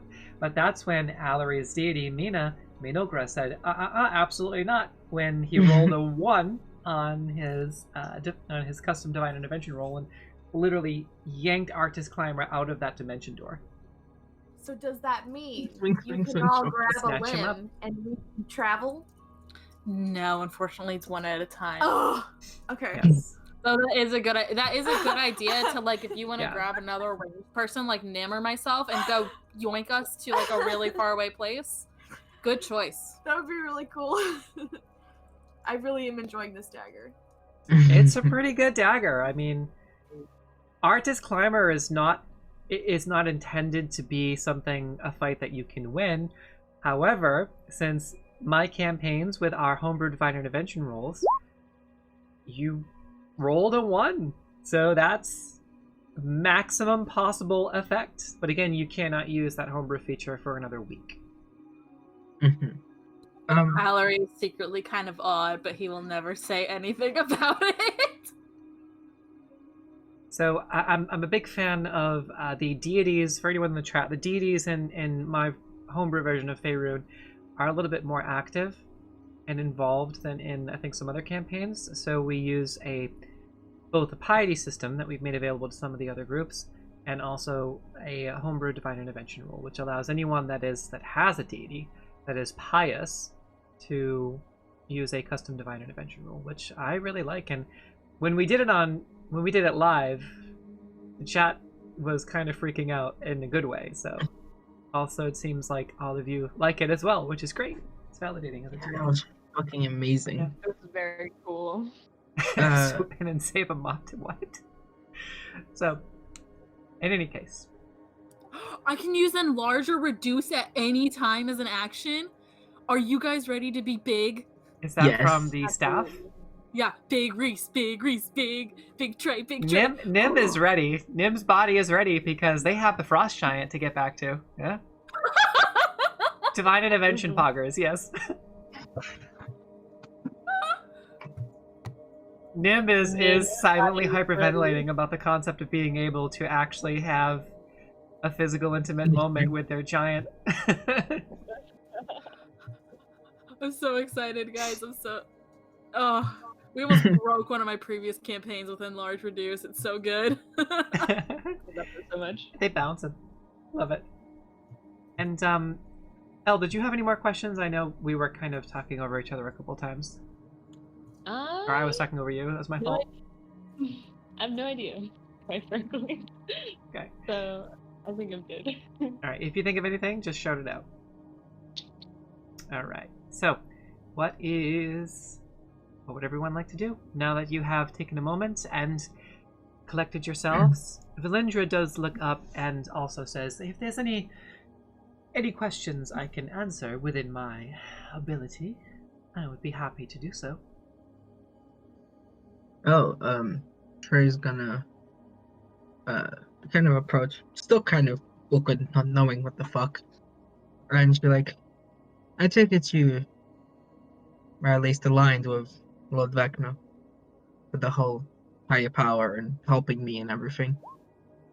The Undying, yes. I've had visions of power, and visions of a threat, as she her eyes drift towards Allery. A threat that lies beyond the veil. A threat that, not to play on words, threatens to consume all of Faerun and all of the worlds in our galaxy and beyond. The fate of the entire universe may be at stake if these horrors from these ancient evils from beyond the stars arrive and have their way with our worlds. The only power strong enough to stand up against these horrors from beyond the stars, from the deepest recesses of dark space, is that which cannot die, that which never tires, never hungers, like these creatures do. The Undying. It's the only thing that can save not only this world, but this entire system.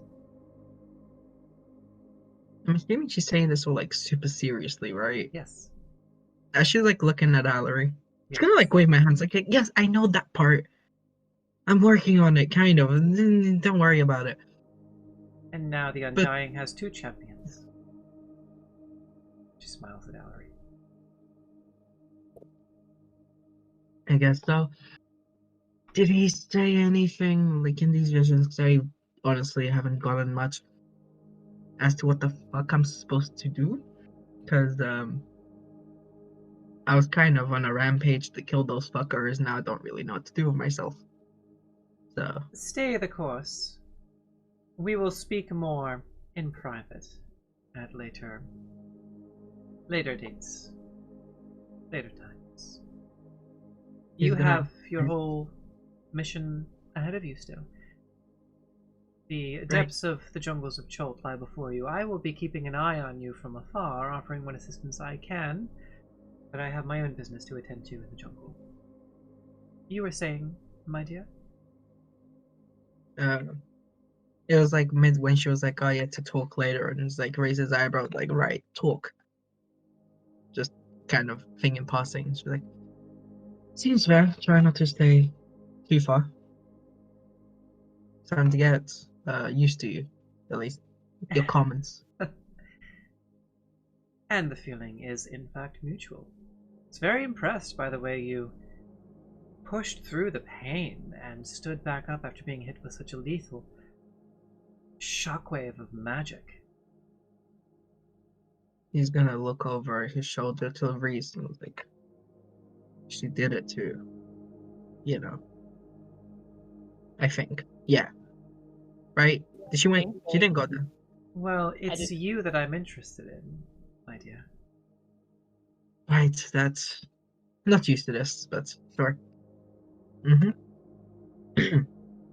I'm sure you'll catch on quickly enough. You seem to be a fast learner. If you think you can keep up.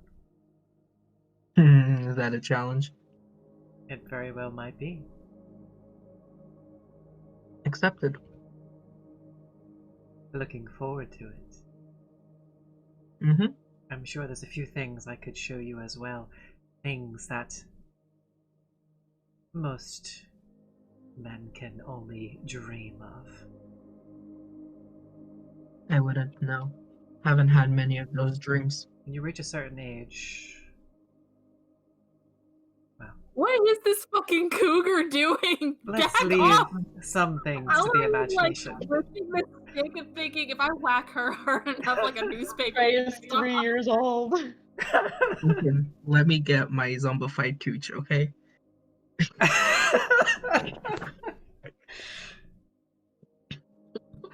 And she just kind of like puts the tip of her tongue to one of her incisors and just looks back at the rest of the party. Any other questions? So you single? Fuck off. He takes on the fucking Holy Avenger. Fuck off. This ain't your land. As a matter of fact, I am. I have had many partners over the years, but none who are so intriguing and powerful as Trey here. None who share a commonality of purpose and of direction, of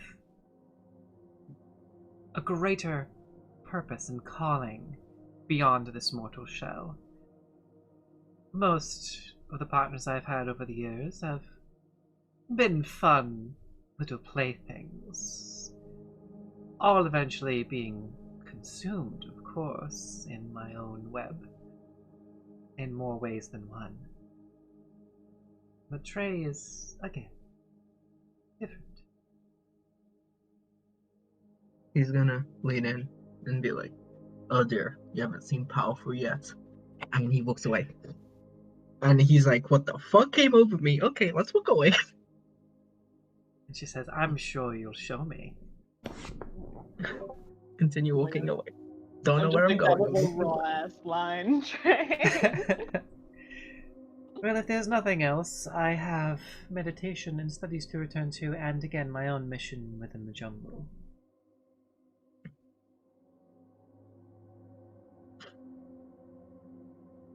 Alright, let's go. Very well, and she just kind of starts weaving this magic as black tendrils of shadow kind of emerge seamlessly from her fingertips and start to wrap around her, and this rune starts to burn into the ground, this massive rune into the ground below her feet. It just sears the grass, and these individual runes with dark fire just... And she says, "Until next time, loves," and just looks over at Trey and just blows a kiss. And as she does, she disappears into shadow, and almost like rising ash, just, and you can see that this wispy tendril of ash just kind of starts to float in the direction of the heart of Tao. You know, she might be a little too old for you, friend. Just a little. I don't know. Get it, Trey. And the sounds of the jungle return once more.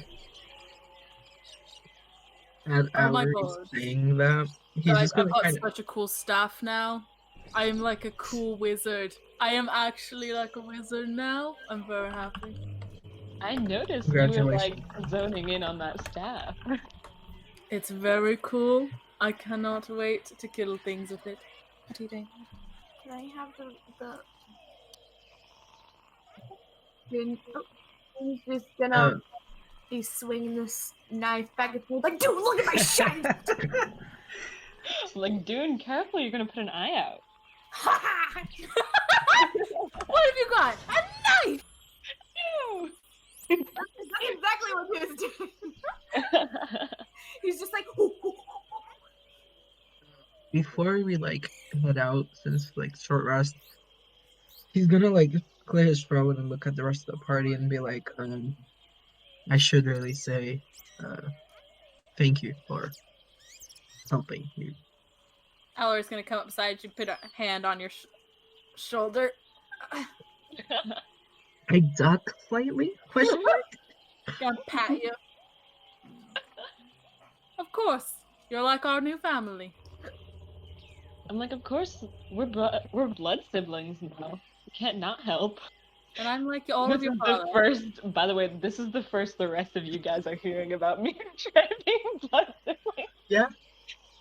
Allor would probably just think you guys meant like you guys got really close. Allery doesn't think there's anything weird about it. What do you mean? There's absolutely nothing weird about it. Adri's saying that he's gonna put a hand kind of gingerly around her shoulder because she's had things where she flinches away from touch. He's being like cautious about it, but like a friendly. Good touch, like, hey. Yeah, he's gonna smile. He's gonna kind of lean into them as well. Kind of place a hand gingerly, and use lay on hands. How many hit points do you have left to like till you get to full? Nim? Sorry, your screen frozen Open right now. That's, Are you at full? That's the best What did it face. freeze on? Your What? screen froze on your face, and you were like, That's the What? best face to freeze on. Is it I don't know. not this frozen? might be Okay. better.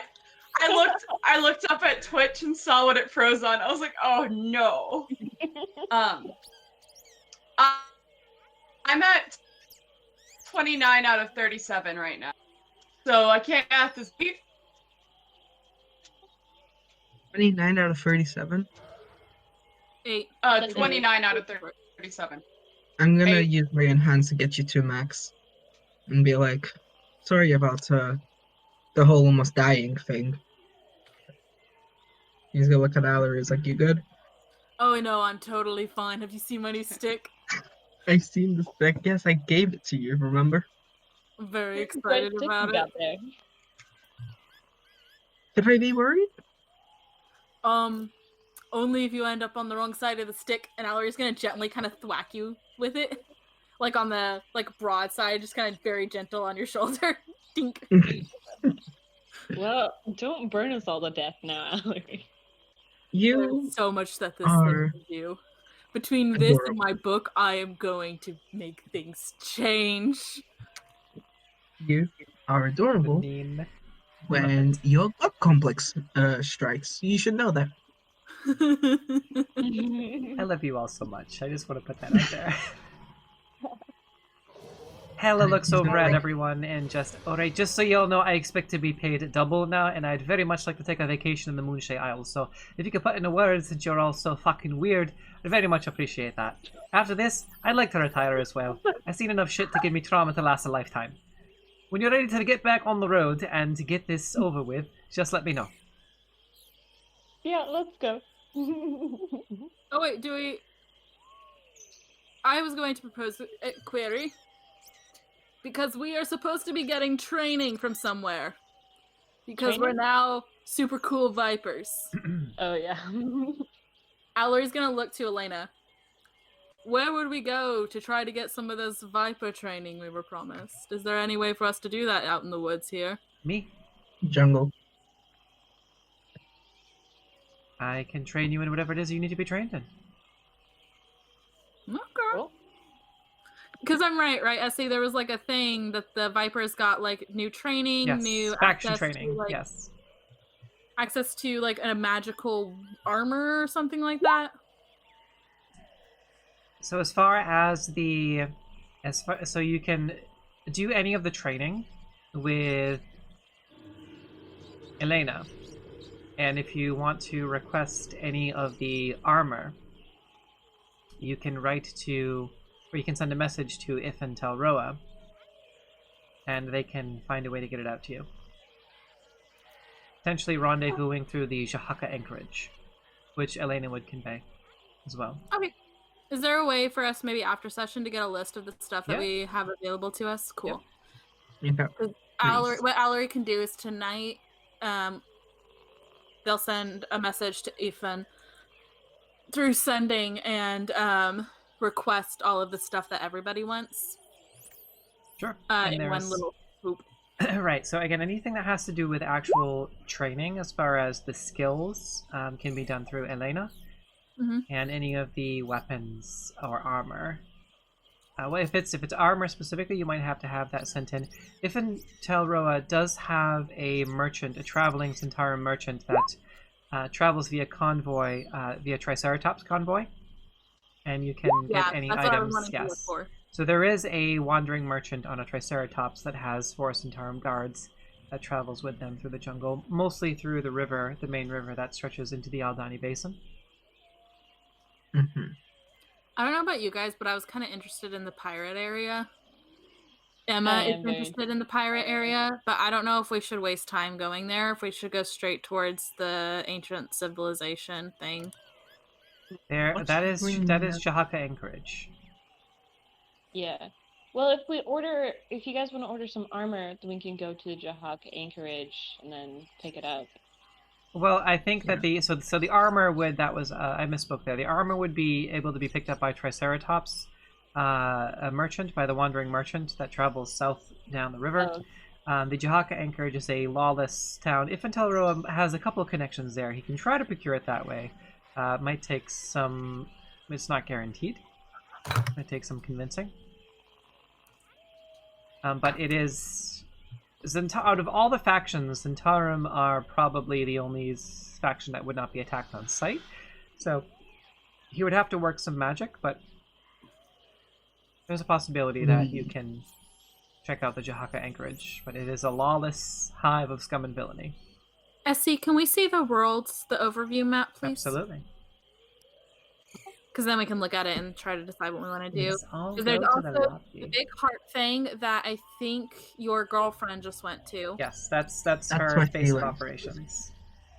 So I guess we don't need to go there since we know what that is. And then there's the ship that's in the middle of the woods. Yeah, but that's on the way to the ancient civilization, so we would pass it anyway. But what do you guys want to do? I'm really interested in that ship. Yeah, that's where we'll be heading anyways. Yeah. So I guess the question is, at this point, I guess we have a little while, right? Because we have to go all the way down. So when we hit the river Toth again, that would be when we could decide if we want to go to the Jahaka Anchorage or if we want to keep going down. But that's like... I think we should go somewhere where we can shop because I feel like we need more rations and bug spray. Yeah, we do need a lot of supplies, and we haven't run into that traveling merchant yet. And would it be worth it to track back to get that boat again so we can travel by river? I think yes, because the river would take us at least down to... Because depending on where we go, it'll take us down here or down here. So... Yeah. I think it might be worth it to go get the water, or to go get the boat again. Go get the boat, keep traveling by water, And I can navigate the boat if no one else can. Yeah, I mean, you and Hella, between you two, we would be able to be fine at that, I think. Also, I think Allery has, if not as good, a better survival than Reese did. What was your Yeah. thing, Reese? Mine's a 4. Mine's a 5. Yeah. Allery really did just sit in the back and say, somebody else will take care of it. No one else can do it. Like a Yeah. dick. But I don't think Hella has like a water vehicle proficiency. I think what her thing was the navigation, right? Yes, navigation. Yeah. So you don't. Is anyone proficient in? Well, I think Reese, you said you're proficient in water vehicles, right? I am. Yeah. Okay. So So you could. Yeah. I had a question, Essie. By the River Taff, there's a little mining symbol. Is that the one that Hella was at? That her brother died in with the dragon in it? No, that was Wormheart Mine, which is a little bit further to the south. You do. It's further to the south. Technically, theoretically, you could also technically charter or attempt to charter a ship from the Jahaka anchorage and sail around south to the Shilku Bay. Do we know if that would be faster? Then we would pass the wreck of the goddess. Yeah, you would. Of the Star Goddess. You would bypass the wreck of the Star Goddess, though. If we wanted to do that, we could send a note to Ethan Toroa to see if we can get our ship we got here in to come around and meet us there. And maybe. So we actually It have is a pirate barring day, that though, so it's likely that if our ship tried to come around, it would be attacked. If Telroa also has more than one traveling merchant there, he's got basically a small fleet of Triceratops merchants that can that wander the jungle. So you can very easily redirect one to you so you can shop, and they can carry a lot of stuff. I have a good idea. Okay, so how about this? We travel as far as we can towards the wreck, and we send a message tonight to Ethan to send one of his Triceratops to us on the way down to the River Taff, and we'll hit so we can intercept them that way.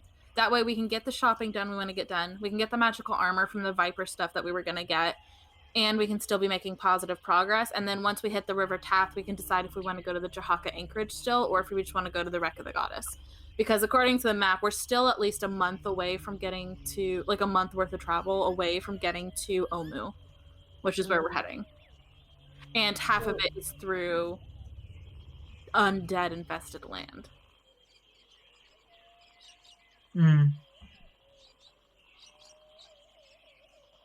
Alright, so are we... First, I guess we should decide where we're going next. Are we going back to where we hid the boat, or are we just continuing towards the river on foot? We're gonna have to do most of it on foot anyway, but I think if we do some of it on boat, it'd be easier. Because where, Essie, on the map, is it here that we hid the boat? It was like real nearby where we are now, isn't it? Or is it? It's all the way at the other side. Yeah, it's all the way over here. So that would take us a while to get back to and then to travel down with, versus just going straight down. Yeah. So it may just be worth it to forget about the boat. We're gonna have to figure out a way to ford the river. Oh, the small bit of river here? To get across. I have some stuff that can help us with this new staff. I could mention you across the river. We could also just take some time and make a bridge by cutting down a tree. Or, if anything, rope, give it to Elena, Misty step across, pull. Make a little rope bridge, yeah, we can do that. We have some options about getting across the river, especially since so much of us have so much magic. I think going to get the boat and then coming back down at this point would cost just as much time as just heading straight down. Yeah. Trey, you eventually, after all this, you hear a message. You hear a voice in your head. Who? You know, if you wanted me to drop off your ship, you could have just asked. Check the river on your way back. Apparently, the boat is waiting for us. Cool. I'm just gonna say that really loudly, really suddenly. Allery's gonna stop mid-sentence. Very loud. So it'll take just... Your new friend is very scary, and I don't think I like her. Oh, I love her. She's great. I have no idea what you're talking about. She's very You scary, tried but to threaten also me earlier. get it. I have my eyes on her. But yeah, So do okay. I. So if we have the boat, we could take the boat, because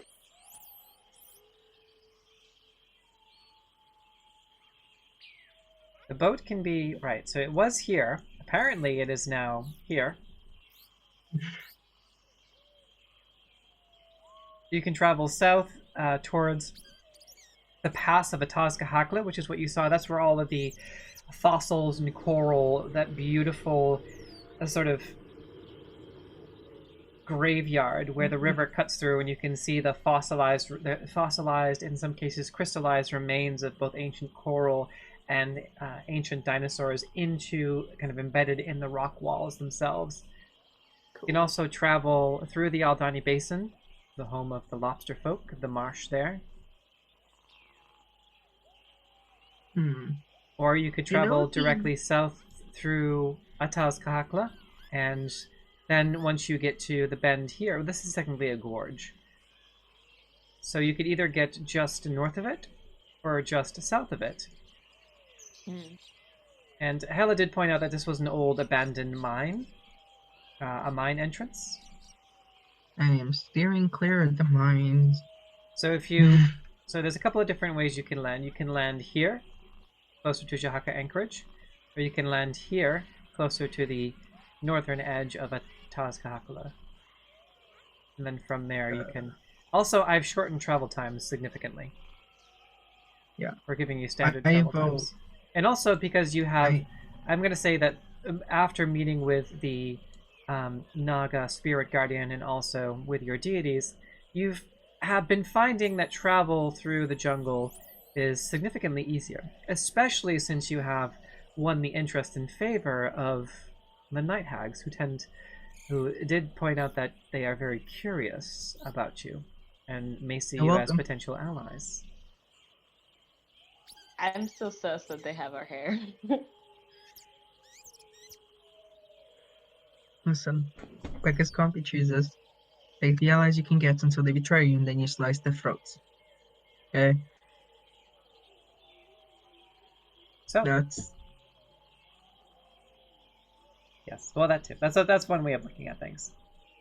So that's the way Trea's looking at things. I'd rather go to the Atazcahakla part instead of the other part. Instead of like through the Aldani Basin. So you'd rather not go through the Aldani Basin? Yeah. I'd rather go to Atazcahakla or the River Taff. Okay. Yeah, let's go down that way then. Okay. All right. So You can simply take the river. You start out by making the hour-long walk from your current location back to the river that you had fjorded. And as soon as you return, you see, as promised, in pristine condition, your canoe waiting for you in the reeds just west of the embankment here. Cool. I'm gonna point at it and be like, see, and you say you don't like her. Our canoe. It is ours now. It's our canoe now. Our canoe now. Like, I don't know what you want. It was Salida's, it now belongs to you, because you killed the former owner. It is yours by right of conquest. Yep. I mean, we cut off her head. So, like, you know, that's pretty conquesty, right? Looks at Elena. Yeah. So if you depart heading down the river, your survival checks are going to be at advantage. You could potentially make it all the way to the northern embankment of Atazcahakla. By the end of the day, by nightfall, you can set up camp on the riverbank, and from there, you could either proceed down the River Toth to the Jahaka Anchorage, or you could head over to the Wreck of the Star Goddess. I really want to see the wreck more than I want to see the map. I want to see the wreck. so bad. Same. Well, I after want to see that wreck so bad too. after you head to the wreck, there's another gorge here, Ataz Ikawazi, but then there is also Omu, which is very close. But that's through Scary Place. The wreck is also in the scary place. Right on the know. fringes of the scary place. Undead territory. We might just Did have to we- just go right through the scary place to Omu. It'll be the fastest way. We get to see from Mabala what the Ataz Ikiwazi was. Ikawazi. Was there any kind of prominent landmarks that could allude to what is there? Let's see. Let's take a quick Um, peek. Because we could go from Ataz Kakalaka to the wreck, then to Ataz Quasi, and then to Omu. Mhm. That way we're not going through the dead center of the scary place. We're just kind of going to edges. We could also just I pop know. into the hex that has the wreck of the Star Goddess and then go immediately out and then around the undead. Yeah, but they're going around will be take longer than just going through. Ataz Ikawazi are black blades of black. I always pronounce this word wrong. Basalt? Basalt? Basalt? Yes. Salt. Blades of black basalt thrust up from the floor of this deep volcanic canyon create a forest of sorts, one that can easily draw blood from unwary trekkers, brush against the ebon piles that are as sharp as the razor-edged weapons that they're named for. Yeah, I almost said Salida. Hella would fill you in that it's also known as the Gorge of Blades. Cool. So we can visit that if we want after the wreckage, but I think the plan right now is to go to Ataz Kakalaka and then to the wreckage, and then we can figure it out from there. Okay. Stopping point for sleeping and stuff. Yeah. What was- Alright, well let's We can always go to the Jahaka Anchorage after we get the Soulmonger. If Yeah, our that's friend true. Elena doesn't have a fun little thing up her sleeve to immediately yoink us back to Whoosy Doo. Neverwinter? Go procure a ship around the majority of the island back to the top. Fun pirate Yeah. adventure. I love it. Fun pirate adventure back to the port city, and then Yeah. from the port city home. Yo, what So- if we stole our own ship from pirates? I That's have an a option too. Okay, what's your question? But you can't judge me for my question. Sure. I will cry. Okay. What is the Soulmonger? The Soulmonger is the mysterious device that seems to be siphoning the souls of the dead, those who have passed, those who have died, and also those who have been resurrected. Their souls are still being drawn towards the Soulmonger. Didn't There we is- just see the Soulmonger? Wasn't that what that lady was? No. No.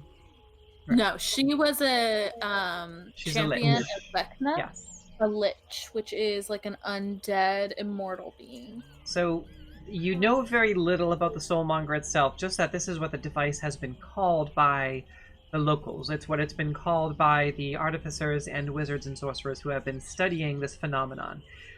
And the clerics as well, because what it does is it's been creating this... Those who can sort of see into the weave and those who can see into the spirit realm have been able to identify that the spirits of those who have passed, or those that have been resurrected, are all sort of being siphoned into the center of Omu. Spies and other agents and other methods of magic have also identified that these spirits are being siphoned into the center of Chult. And then there is also a bit of local legend mixed in there as well. But what is tangible is the malady that has been affecting the people of Faerun, who have been experiencing this disease, who have been rapidly aging or have been plagued with this sickness that slowly drains away their life essence as their souls drift closer and closer to the Soulmonger itself. Deep within the sort of a large area, a large and unidentified area in the center of the jungle. Scrying tools and other magical means of tracking these souls or this energy seems to be a little bit blurred and obscured in the center of Chult. There is a counterforce that is making extended research on this phenomenon and this medical malady difficult, if not impossible. So it's a disease. It's a device that causes a disease, or it is a magical type of disease. Think of it as a magnet that is siphoning the souls of the dead, drawing towards it. Okay. And as the souls of those who have been resurrected that are currently living drift closer to the center of Chult, deep within the jungles in the center of Chult, their life essence, their own life essence seems to be affected and siphoned, and they develop different symptoms, almost like a pox, blisters and boils, nausea, vomiting, rapid aging, things like that. Keeler! Hey, Keeler! Am I gonna get affected then? And I think I said it right this time, because I remember the pronunciation with the key. So I hope Keeler is right. But also, hello, welcome back. And yes, what was the question, Al? So is Elena gonna get affected by this because she was resurrected by the Raven Queen? That it's possible. So far, she hasn't shown any symptoms. But our patron is experiencing the symptoms. Yes, Lady Moonfire. The whole mission was to save Lady Moonfire, really. I Yes, think. she has been experiencing respiratory issues, nausea and vomiting, fatigue, malaise, the whole deal. And she clerks. Pour some Vaseline on it. Rub some Vaseline and take Tylenol, you'll be Pour fine. some tussin on it. Did you drink enough water in the Lady Moonfire? So, are you all Okay, departing Alary- on the canoe? Yes. Yeah. Okay. Do I need to make any rolls? Allery will help this time with the survival check. So Hella's going to get advantage, and because of your ease of access, she's going to add 10 to that. Because of your experience in the jungle, and also your blessing of Orlunga. You all do currently have the blessing of Orlunga, despite the Spirit Naga expressing their distaste for your dark hearts and your actions. The Spirit Naga does understand that you are basically the world's best chance of destroying this evil device, in the hopes that the rest of you will, in fact, destroy it. Which, you're able to discern, Allery, that your patron definitely wants it destroyed. I'll say that much. Oh, good. We love We Do I love need to make a any rolls fish mom for who navigating helps. this boat? We love fish mom who helps party dad destroy bad device. Yes. Love it. Yes, Lady Moonfire cannot catch a break. Alright, survival. Let's hope for no double nat 1. So that is a 39. Oh, So Holy shit. you are able... What's that, El? or do I need to roll anything for like steering this boat? So roll a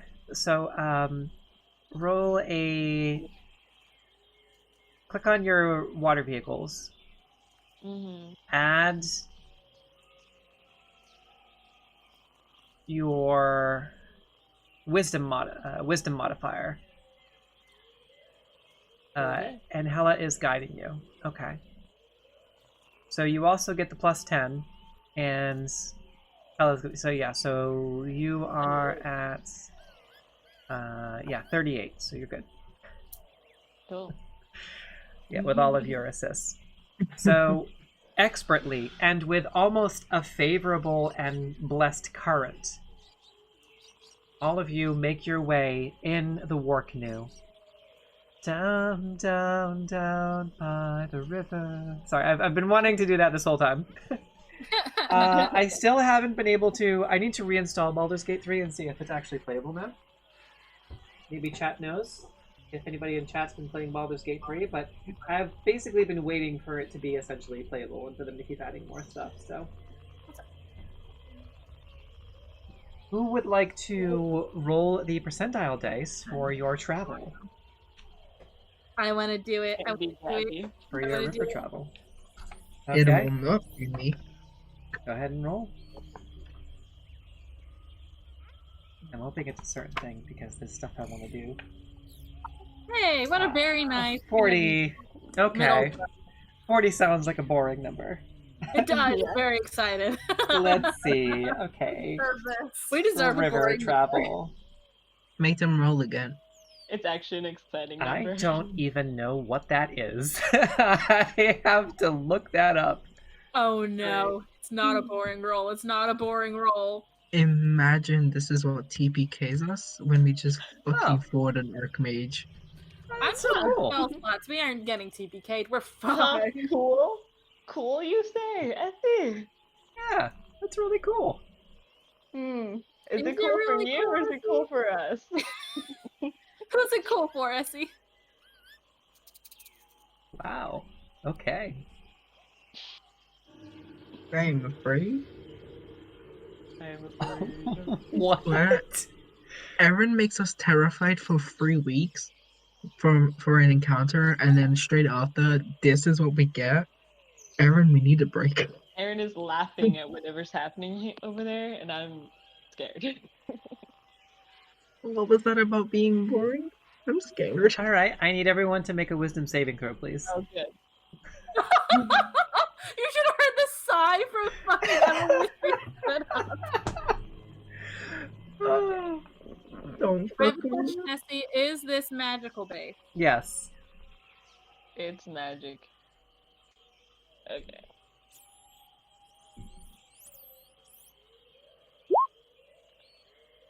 Let me see what the DC is. The thing with the Holy Avenger only works if the weapon is drawn. 15 feels pretty safe, so Okay. Rory's face.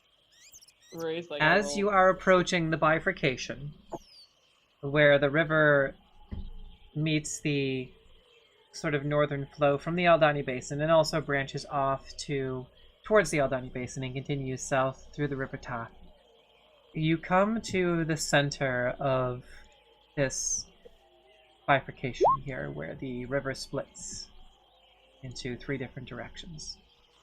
Have Hela make a wisdom saving throw, and we'll have Elena also make a wisdom saving throw. She's got the 6 whole wisdom saves. All right, so oh my goodness. All right, so your first one is 4, Emily, right?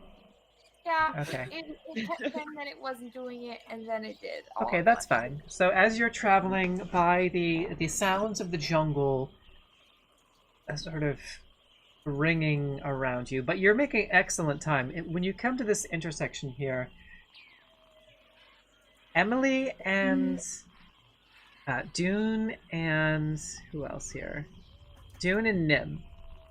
The rest of you kind of slowly watch as the sun kind of begins to set in the distance, and as the sun sets in the west over the horizon, it brings off this beautiful glowing visage. It's this beautiful sunrise, and you can, as the sunset, and you can see there are these fantastic colors that are flashing in the sky. Did you two get psychedelic drugged by the fucking sun? Gee, mask. Thank you so much for the follow. Much appreciated. So, as you have to make sure the cameras are still up. And Reese, I'll fix your camera. Boop. Here we go.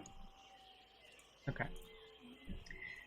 So the sunset gives off these beautiful kind of purples and oranges, and the sky is just on fire, and it's beautiful. And Nim and Dune, as you're looking up at this beautiful sunset, you just kind of go limp.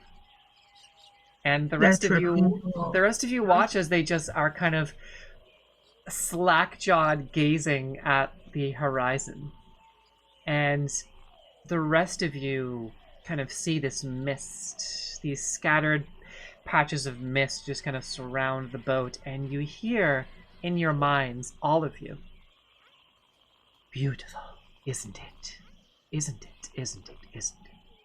5 different times. Allery It's is not. going to. Allery will punch. Can I whoever's punch them? closest? Because I Allery want has to one increase. strength and can't do much damage if they do. Mm. Just a little bit of whack. Like, with the stuff. Bonk! With the staff, yes. Fucking Rafiki, right? Rafiki or Masuki, whatever his name was from the line. Rafiki. Rafiki, both of their heads. Whack, whack. Okay, yes. Alright, so you bonk both of them. Go ahead and roll an attack on your staff. Or go ahead and just roll the staff, and then roll the damage on the staff twice for a physical attack, for a melee attack. It's a 1 because that's what my strength is. So Okay. we take So, 1 point of damage yes. each if I hit them.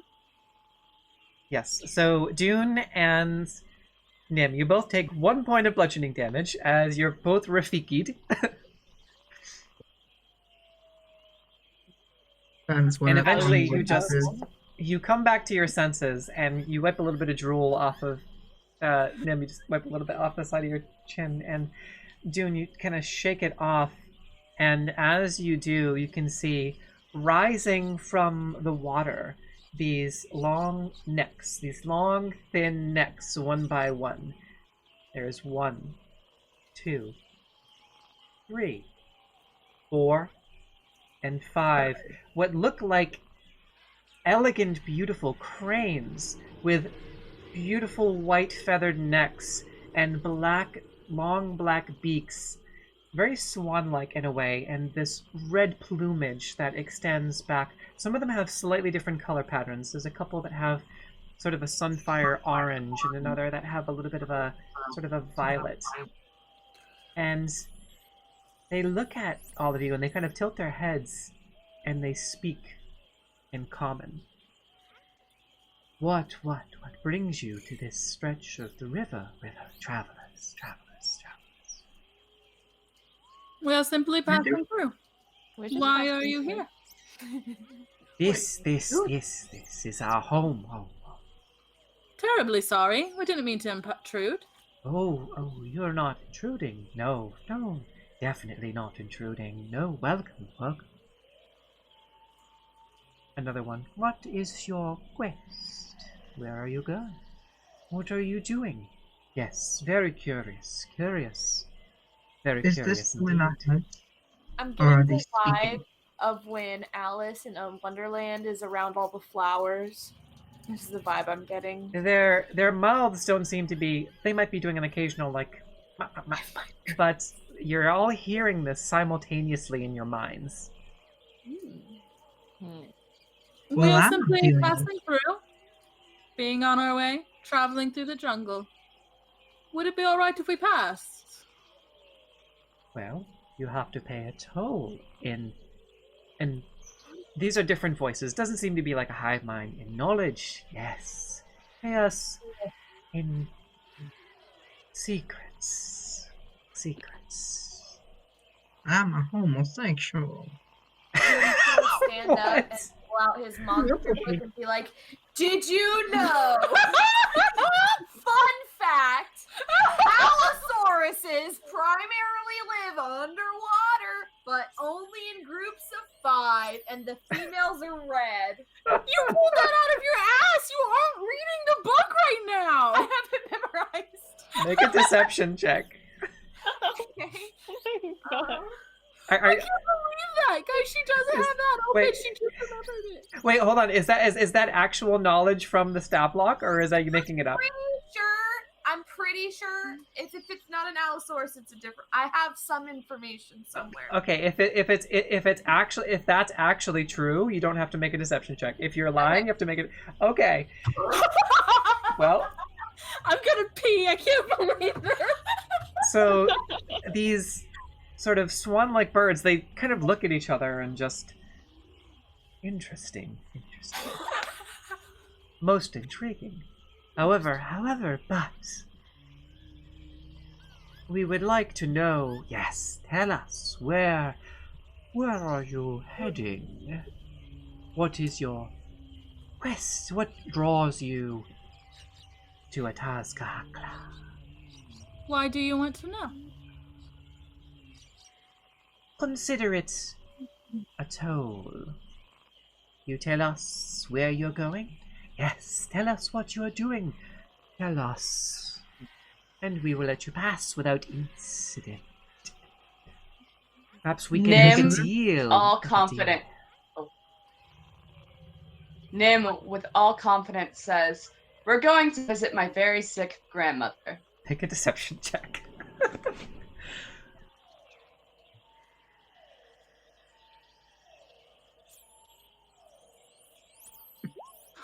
Okay. Wow. And where is your sick grandmother? In the middle of the jungle? Or is she an old pirate who can no longer sail the seas, stationed at the anchorage?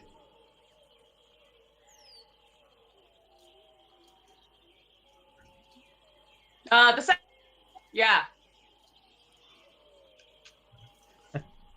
There's like this kind of laughter.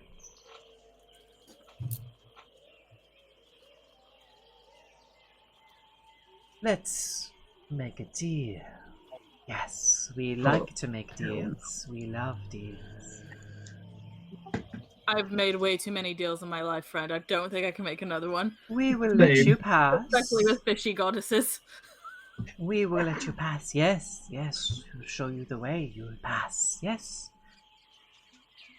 Bring us the head of the captain of Jahaka Anchorage, or you will find passage further down the river. On your return, difficult.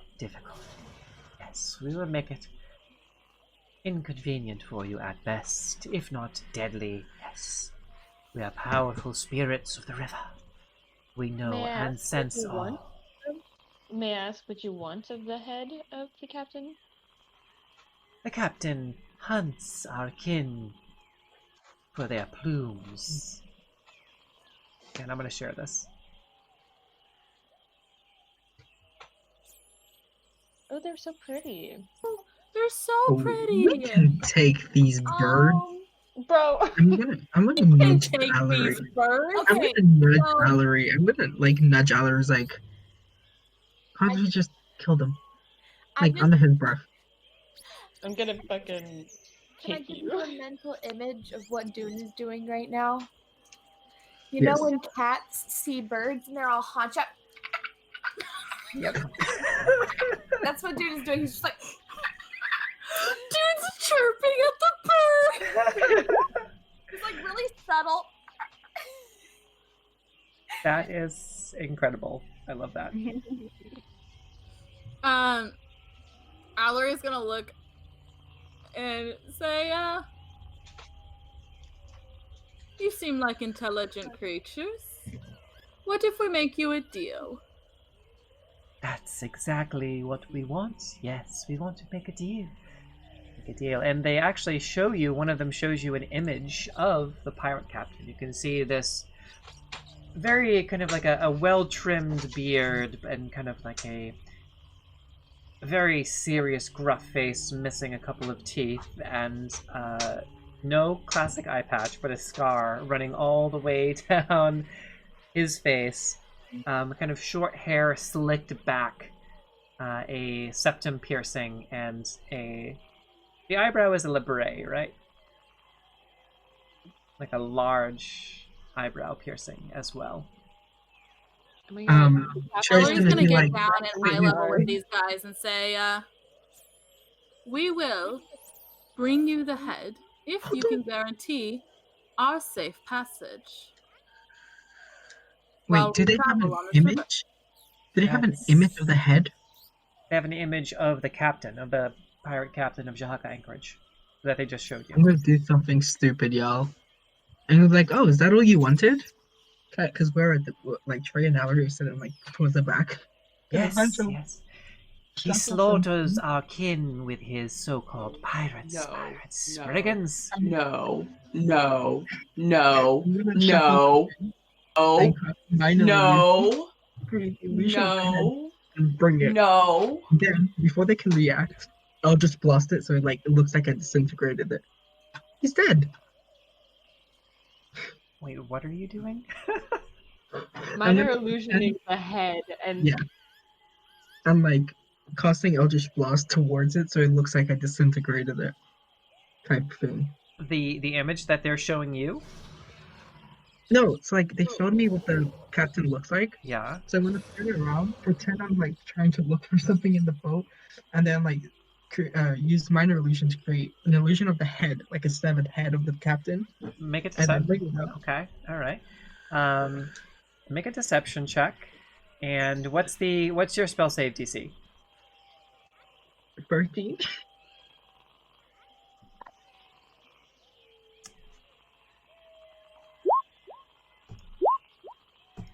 oh god.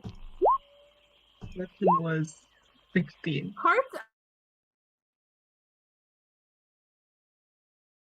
out to the 3 that failed.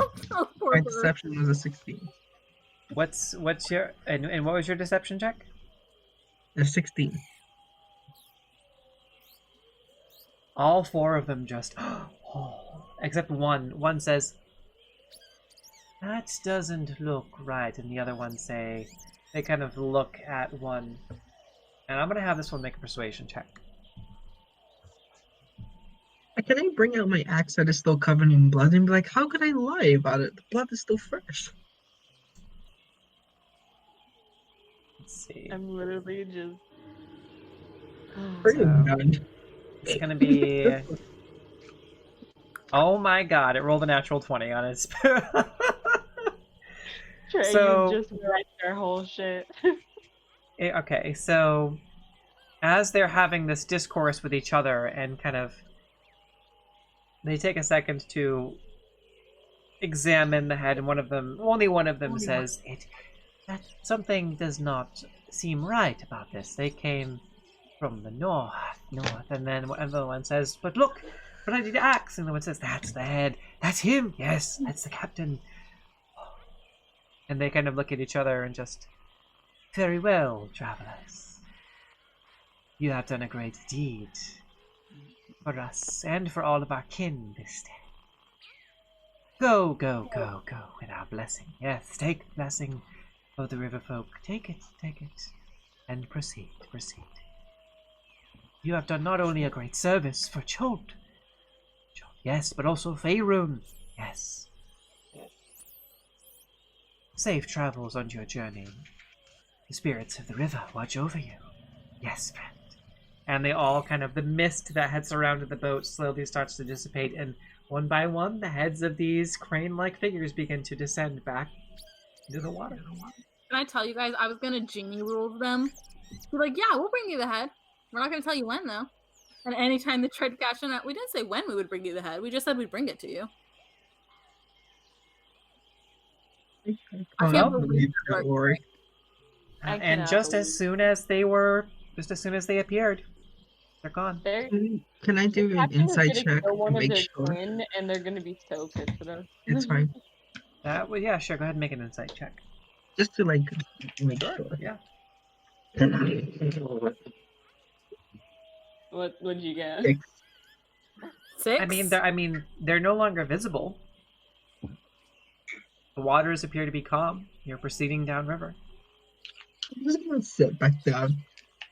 Hella Fine. just. What the fuck was that? I'm gonna burst out laughing. Halloran's gonna be I'm like, like, Trey, Ella, one of these days we you're gonna solved wreck the our river whole bird's shit. problems. The spirit river is very happy that we solved their problem. Let's hurry along to our destination as quickly as possible so we do not have to be on the river. Right. And then goes, yes, we Eventually. must go. My sick grandmother, right now. Yeah.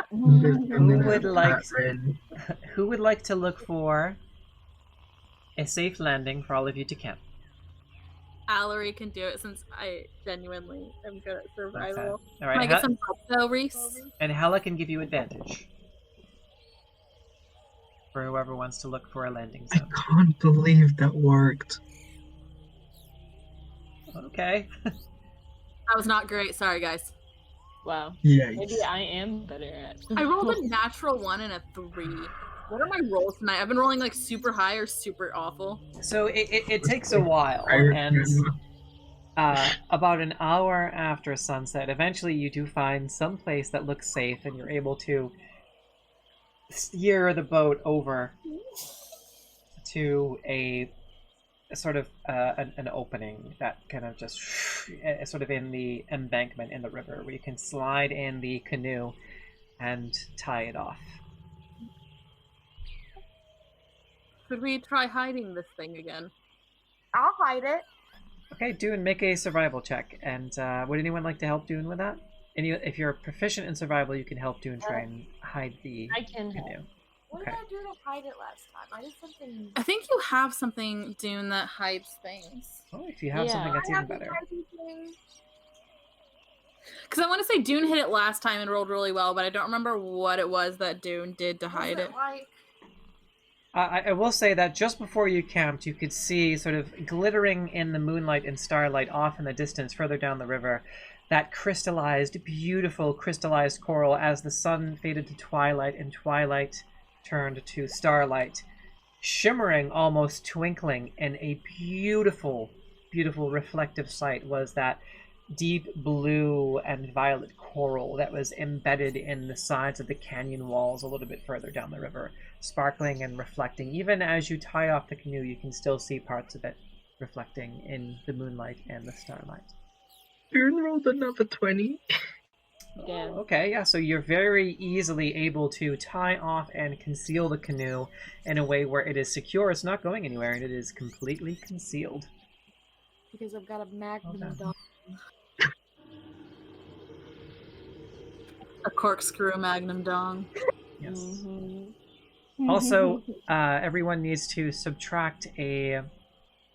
make sure that you remember that during that travel, it was reasonably, on the river, it was reasonably cool, but you all consumed about 2 gallons of water, 1 to 2 gallons of water, and you all would also have had to use either, being on the canoe, Hella had her incense burning, which would cover most of you, but as long as you stay close enough to Hella, I think you would be covered by the incense. That would keep the insects away, as the insects still are heavy and were buzzing around you for most of the day. Mm-hmm. I think I'm it's still doing the... And Hella could I'm position still herself doing- a little bit, kind of second position towards the front, behind Reese. So go ahead, Gabby, what were you going to say? Oh, I'm still doing the thing where I'm not using the thing to see just how long I could push it, Okay, because I'm right, immune to disease. The insects are a little... It was a beautiful day. There was a favorable breeze blowing from the mountains, and you had a relatively easy day of travel, other than that interesting interaction with those swan-like creatures at the junction of the rivers there. So, as far as Dune, I'll say that that natural 20 will also carry over into finding and establishing the campsite for the evening. And Mhm. once again, you set up what you believe is a pretty effective camp. And as you're all taking the time to rest and still being rather tired from that time skip that you had experienced the day before, relatively quickly you set up the 3 tents and a quick fire.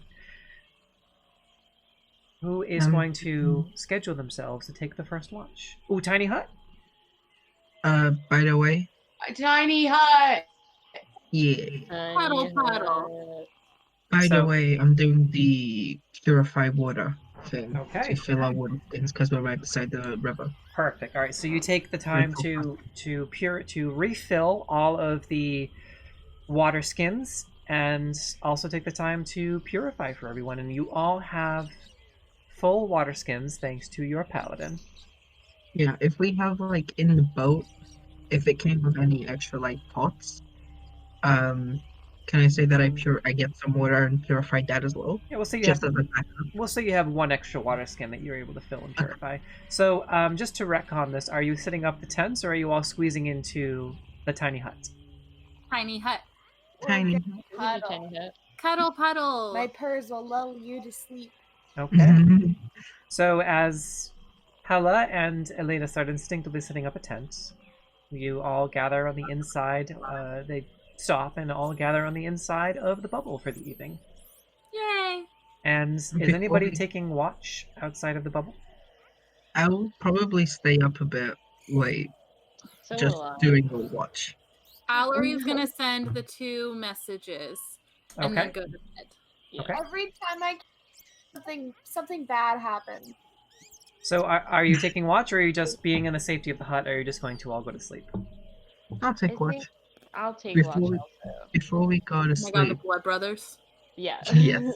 Before we go to sleep, I'm gonna be like, guys, can't fucking believe that worked. I'm gonna go back, cast minor illusion, and bring out the head of the captain again. What the fuck? What the fuck? What the One fuck? of these days you're gonna get us seriously in trouble with something, Yeah. but Nim and all Nim with like all faith looking at the head that Trey is minor illusioning starts like fake sobbing and going, "That's my grandmother."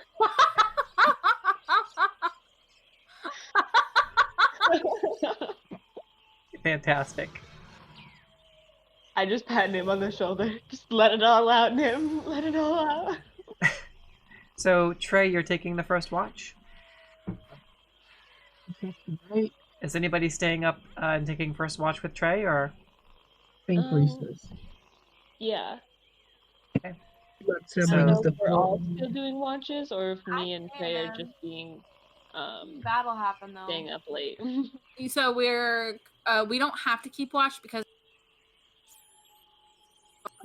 we don't have to keep watch because the bubble is impenetrable.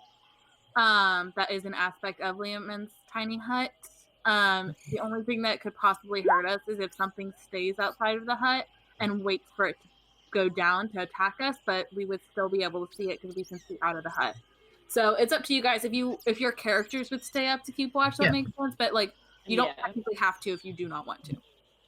I feel like Trey's Reese gonna stay and up. Trey probably are paranoid enough that they would stay awake for a while. Because of your poor survival rolls, I would like someone else to roll a d100 for me, please. I'll do Not it. me. Should I do it? Let's see if I get fucking I forced thought right I here did again. Emily says she's never actually done this role before, so she wants to do it. Okay, all right. You can do it. Fair enough.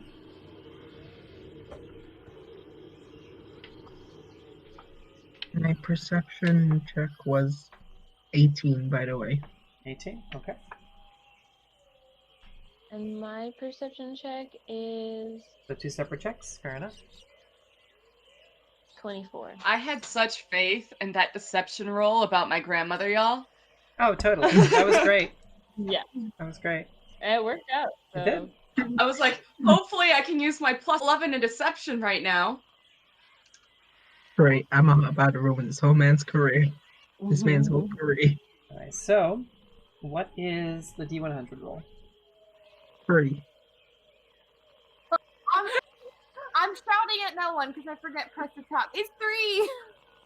Didn't we get bumped up to 3 when I rolled the 2 last time? No clue.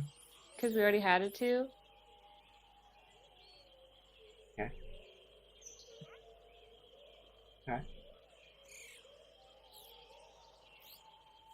Okay. So, in the night, with your perception check of 18, Trey, you can see that there are 2 or 3 figures kind of slowly approaching the tent, slowly approaching the hut. I emerge out of the thing with Eldritch Blast kind of at the ready. It was like, identify yourself. Kind of. As the figures stop, and you can kind of hear a. Can I just cast it not directly at the figures, but like at the floor in front of them, like to if it's a wild animal to like scare them away? Type thing? Sure, make an intimidation check. +5. 11. Okay. You hear like a What? and you kind of there are these what appear to be now 3 apes that kind of scatter just a little bit, and they kind of a couple of them kind of bang on their chests and get a little bit closer. And then eventually they kind of look back at the burning ground and slink back into the jungle. I was going to have them come up and like bang on the glass, but... I can just sigh to myself and like and go back in. It's just monkeys, it's fine. They would appear to be large apes. It was just large monkeys, it's fine. That's fun.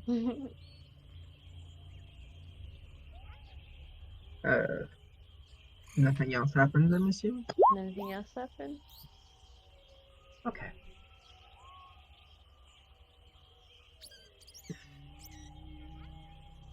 Alright, sending a message. Alright. Alright, Allery, you eventually receive a return message that says, "Oh, Nona! I'm in a castle! There's a woman named Rebecca taking care of me. She has wings. She's very nice. And I have the run of the castle." I will die for them. Incredible. I cannot wait to return. Okay, but before we end the campaign, we need a scene where they reunite, and I swear I will Yeah. cry. We need a reunite. Assuming Allery lives to reunite with their child. Please don't keep you alive out of spite, Mhm. okay? Don't you worry. Who's taking second Yeah. watch? Oh, Roa is a Red Lord, right? Even Yeah. though Rose is Dreadlord, yes. And who's taking second watch? If anyone? Was Is- mine at the Do you same like time as Dune? yours? Sorry, doing what? June can take second watch. Who wants to watch with me? Do you want to watch? Because you'd probably be the only one who wants to watch. And Elle, what was your question? I said, was mine at the same time as Trey's? Yes. Okay, cool. Sorry, You I'm don't trying have to to. get That's why rid of the you monkeys. don't have to. Would it be safer if we did? No. Yes, you don't technically have to, because you do have the hut. The apes were curious. They were gonna come up and kind of bang on the hut and see what happens. But Okay, then I'll go to sleep. okay. Before I go to sleep, just gonna take a moment to like sit with my holy symbol and try and be like, "Hey, yo, Daddy Vecna, could you like, clue me in on what the fuck's going on?" And then wait a bit, and then if nothing happens, just pass out. Do you have commune? I don't. So it's You- probably aimless. You feel a connection to the symbol, and you feel this sense of calming, like a cool, calming breeze. But other than that, there's no significant response. In the meantime, in the interest of brevity, the rest of your evening passes without incident. And after scaring off the apes, nothing else seemed to have bothered you. But I would like someone to roll the d20, please. I'll do it. It's weather dice. It's not weather. Oh, it's not? Oh, Oh. Okay. Now somebody roll a Okay. d20 for the weather. I'm scared. I'm not doing that. It took me way too long to type up. I'm so sorry, guys. That's what I'm Perfect. sending. Okay. All right.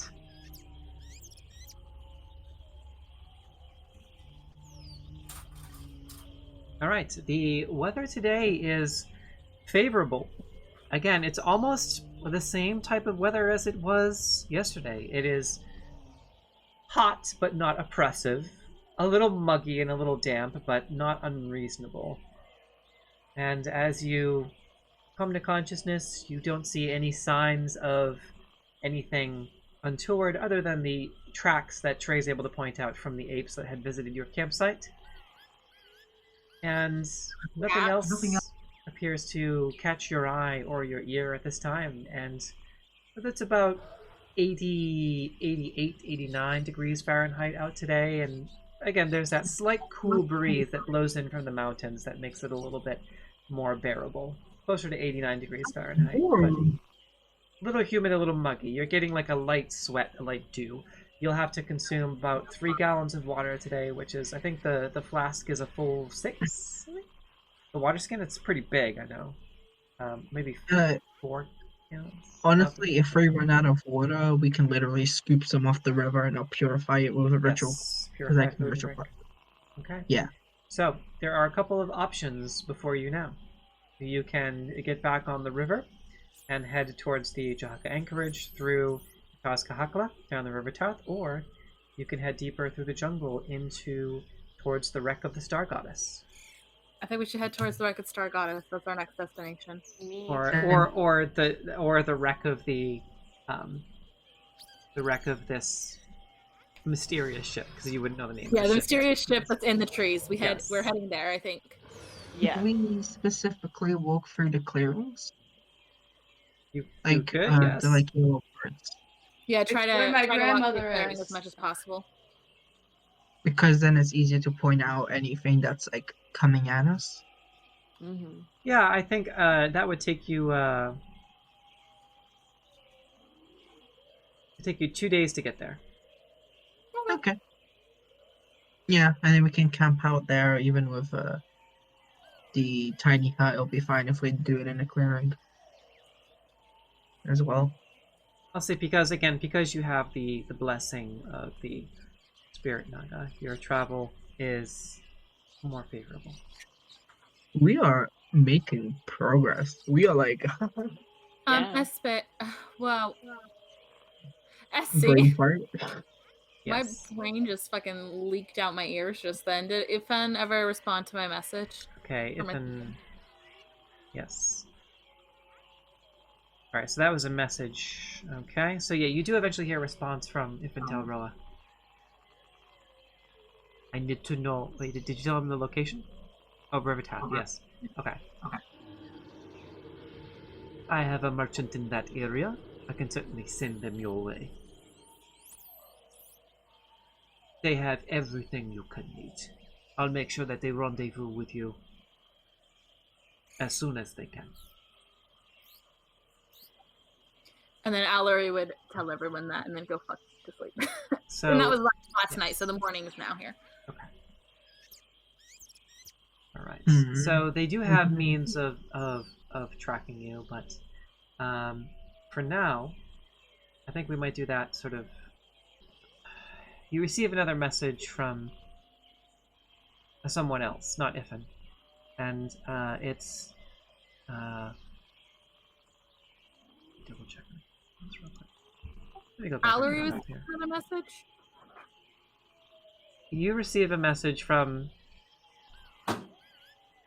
a familiar voice, one that you haven't heard in some time, but the navigator of the ship that you had taken to Chult, Okay. Wolfrekia Daddy Versailles. Dreamtail? Oh No, no, Wolf- that was the wrong one. Yeah, right. She was helping navigate the ship, and she says, Ifan wanted to relay that this merchant of yours is about a day away. They have your location, they will be able to find you. Merchants, they always find a way. Thank you Mm. very much. Tell the Dread Lord we send our condolences. Our thanks. Okay. So as you push through the jungle, if the jungle is a little bit thick here, I'd say you can make it to about 30. I'd say you can make it to about 30 miles, right about here, Mm-hmm. this clearing, by nightfall. Okay. So Sounds good. as you make your way through the jungle, hearing the sounds again, I love this ambiance so much. Thank you, Sword Coast Soundscapes. Pushing your way through the jungles to the south, near the passage of Ataz Kahakla. I need someone to roll a D100 for me. I'm doing it. Never mind, Reese is doing it. Oh. Never mind, I'm doing it. The word birds Oh, last time. I'm I not think. doing it. Gabe, again? Again? Gabe, you No, just no, rolled no, a no, 100. You just no. rolled 100. Yeah. Sorry, Essie, stop. Essie, he didn't roll a 100. He rolled a 75. 75. My bad. I forgot to put the D. God, I was I so forgot to stressed. put the Oh, D I in. was gonna riot. I was about to shit myself. Holy fuck. Effie was just. Not after last night, Aaron, please. Not after last night. I can't deal with. No, Alright, what's a I murdered. 75? Also, I murdered Fletcher. what was that D20 that you had me roll earlier? Don't worry about it. I hate that. I hate that a Now lot. I'm worrying about it. It's how far away the hags are from us. 7 miles. 7 feet. 7. It's just much more threatening without a meter or associated with it. 7. 7 days? 7 miles? No, just 7. 7 hours? 7 pounds? Okay. You know what's gonna be funny if Nana Poo Poo comes to like bite us in the ass. Oh my god, for real. Let's go with...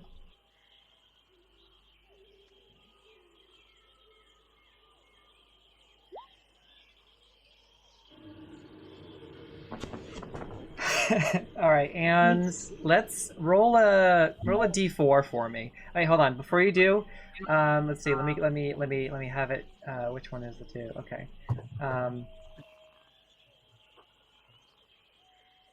We'll say 1 to 2 is, yeah. And okay, so roll it. Somebody roll a d4 for me. I got it. Okay. Here goes. Oh, good. Anyone will horror Okay. me thinking you rolled another 100. As you're all approaching the edge of the clearing here and the edge of the jungle, I would like you... Is anyone keeping a watch as you're walking? Once we Probably, launch Who'sy Do, Allery will start paying more attention. Okay. So Allery is keeping watch. Reese Alright. will also probably be paying attention as. Yeah, She okay. does a lot. Which you've done before, so I'll say yes. So, Reese and Allery, one of you can make a perception check at advantage, or the other can... Or you can each roll one of your own perception I have a checks. 2 for perception. What about you, El? I have 4 for I'll give you advantage on it. Allery never does well in perception anyway. Okay. What do we got? Take Okay. my dice. Roll. If we die again, I swear. Okay, that's gonna be. You don't like that face, Aaron. I'm terrified. That's going to be a what? 17. Okay. As you're walking, does anyone have a higher passive perception than 17? No. As you're walking, you're walking through the jungle, and you hear something behind you.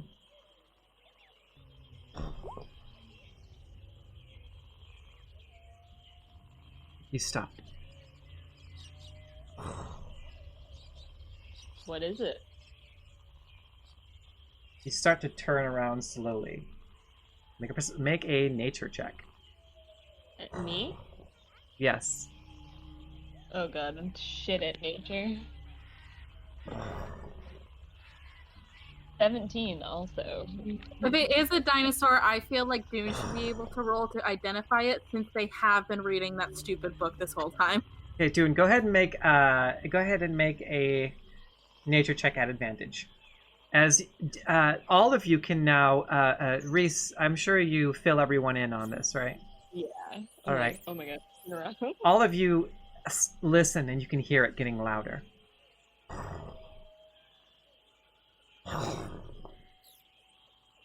Oh, is it like slow footsteps? Yes. Just for the sake of it, divine sense, just to make sure it's not undead. That's us. Nature. Okay, yeah. So, June, you feel like it's some kind of dinosaur, right? Reese, definitely a large beast of some kind. It's not gonna be good. The footsteps get faster. Faster. I pull out my weapon. Does it ping anything in divine sense? No. You pull out your weapon and you turn back, and Hella kind of turns back as well. Allery, what? Allery and Dune are gonna hide. We didn't press to talk to say it.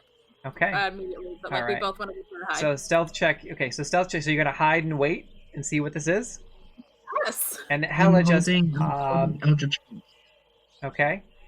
I wanna. Eldritch Is there a Blast. tree nearby that I could climb into? 19. Make an athletics check. This is so funny. Some of us are like hide, and then me and Trey. Oh man, I was hoping it'd be acrobatic. All right. Well, technically you're hidden, and Allery, what was your stealth check? I got a 19. Oh, there it is. Sorry, I see it now. All right.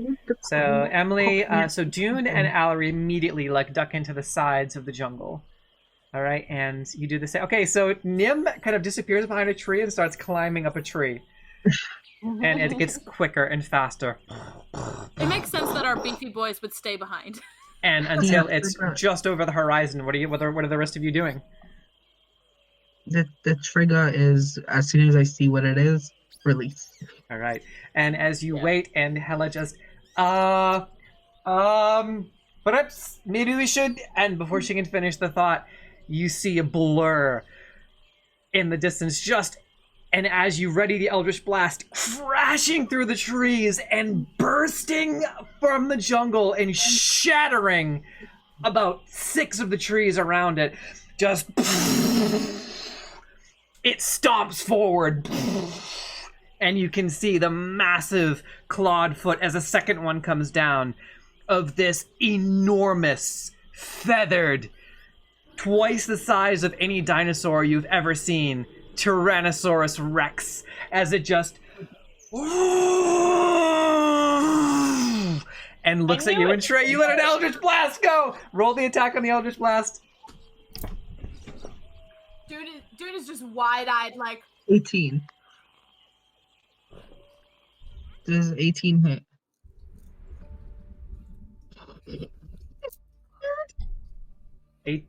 Let's see. Gotta get the right mouse here.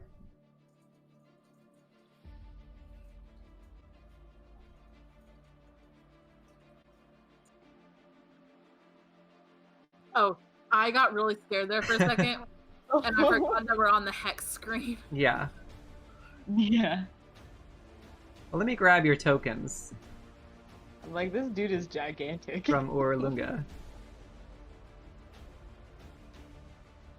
Why did I roll the D100 again? The real question is, why did we stay out in the path instead of hiding? Because we're close range fighters. Can I tell you, because you guys have more brawn than brain. All 4 of you stay out there. I love Hella was like, maybe we should. Just the best thing. And Elena was just chilling. The T-Rex dragged closer. Yelling was not even on my mind. My first mind was climb a tree. I went, this is a T-Rex, and then I was right. We're gonna die. Like, hiding? No, I don't know her. I'm gonna climb this tree instead.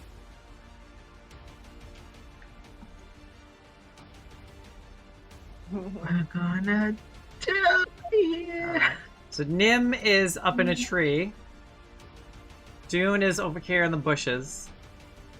Allery close to Dune. Hella and Elena, and we'll do this. Alright. I get to use my new staff.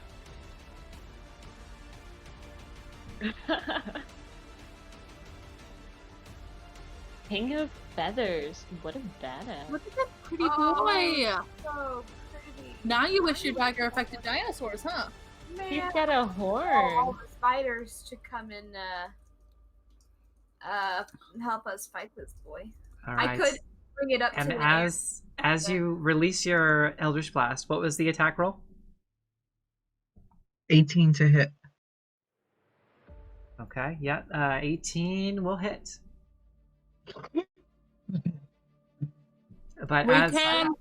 simultaneously as you release the blast, as it roars, it seems to release this thousands of little particles from its mouth.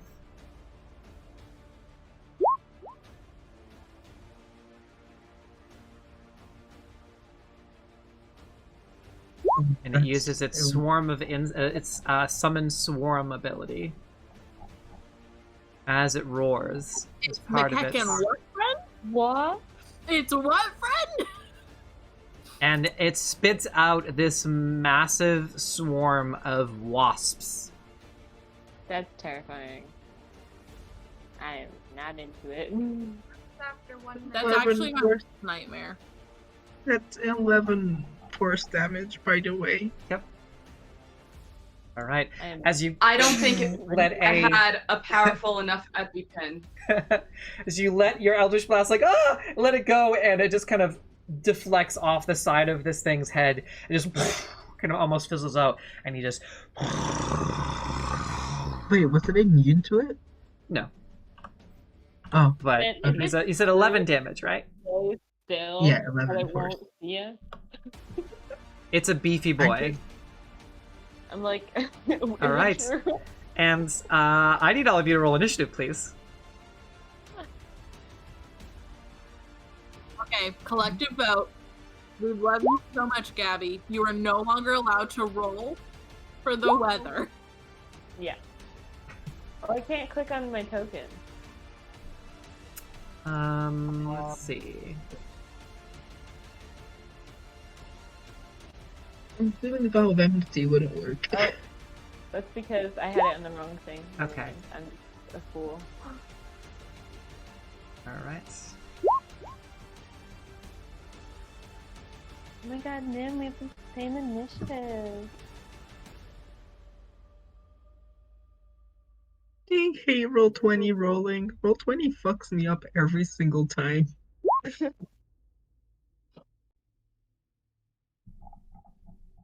Wow. With all of our shit rolls somehow. So Oh you my- all know, nobody runs until everybody runs. God. Wouldn't it just follow? We say that like we have no chance of winning against this thing. And though I do believe you, I want to try. The swarm of hornets just kind of starts making its way, buzzing, deafening as they. Now, I have a question. Does Yes. the insect repellent repel the wasp? No. It's a swarm. That's so sad. Okay. Well, Allery, you're up, and technically you're hidden, so you have advantage on any ranged attacks, including spell attacks.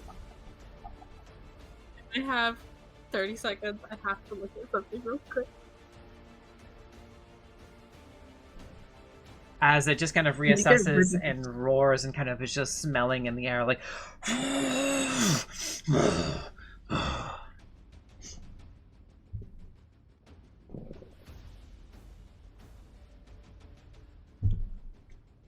I cast Fireball on the thing. Okay. Go ahead and roll fireball damage. I'm gonna have him make a dex save. Dex save, right? Yeah.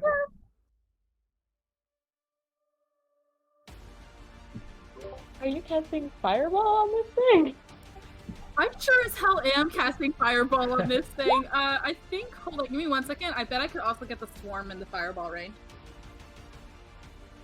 Also, did you guys keep my brother? I'm sure I can get What's your spell save DC? 17. Yeah, that's Or a no, failure. 1 second. Yeah. Oh, hey. actually, no. It's gonna go ahead and use a legendary resistance to succeed. one That is down. evil. I'm sorry, I don't think my spell save DC is that high. Give me one quick second. Sure. Do you know what's cool? If Aaron allows, if we kill it, reanimate it. Zombie dino. How long has it been since Camp Righteous? Or Camp Vengeance? 15 is my spell save DC. 15. Okay, well, still fails, but it's going to use a legendary resistance to succeed, so go ahead and roll damage on your fireball. Okay, Today would have been a week after, so 7 days. Okay. How many times can you use it? It's once every like 6 or 7 days. Okay, so you'd be able to do it again today. Yeah. Yeah. Okay. It'll only be 8 hours though. So go ahead and roll damage on your fireball. All right. it's 12d6. Yep. All right. Well, that is using a legendary resistance to succeed. That is halved, so 21 points of fire damage as you. Allery from the fucking woods, cackling like a fucking maniac. This sort of massive explosion of fire just engulfs the T-Rex, and Worm was in it. flame as it roars, and you can see as the smoke clears, it just. The swarm was also in the blast radius. Oh, was? Okay. So you're casting it more like in the center here? Yeah. Okay. So I made sure it's far from the all right. front So side. there's this large crater in the ground now that just as this fireball explodes in the ground and fire shoots out in 20 or 30 feet in any direction, just as the ground shakes beneath your feet at the launching of this fireball. And the swarm here, that is, let's see, Holy shit, the sun's out. that's a failure. So the swarm just is immediately consumed by this fire, this torrent of flame.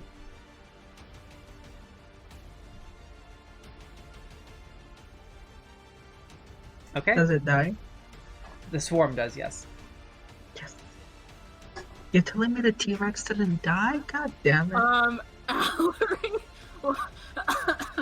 Sorry, that was the coolest thing I think I've ever done with a D&D character. Really? I've Nice. never gotten high enough level to cast that high a spell. Ooh. For I guess that's all I need to do. That's all I'm doing. That's all Allery's gonna do. Oh my god. Okay. All right, Reese, you're up. I have a question. Sure. I want to know if you'll let me do this. Can I climb on top of the T-Rex? You can certainly try. All right, because I got enough movement to get to it. Okay. That will be your action. So go ahead and make an athletics or acrobatics check, your choice, as you kind of run into it. That's 40 Yeah. feet. Okay.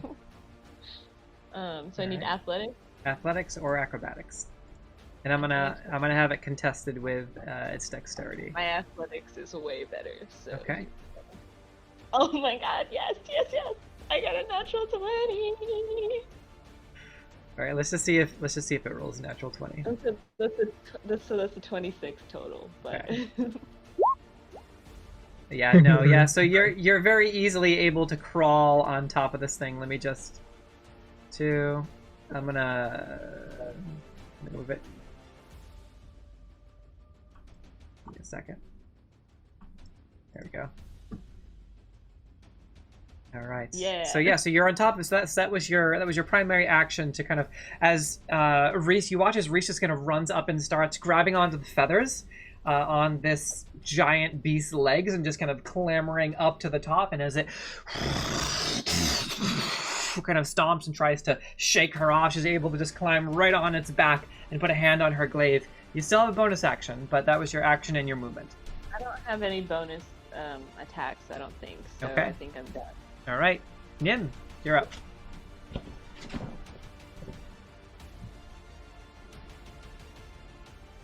You can still shatter it with me on it. Trying to figure out. I'd shatter you though. It's fine. I mean, Okay. Fine.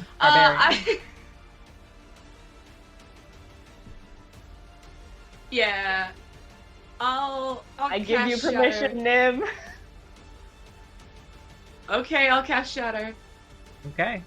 I'll cast it like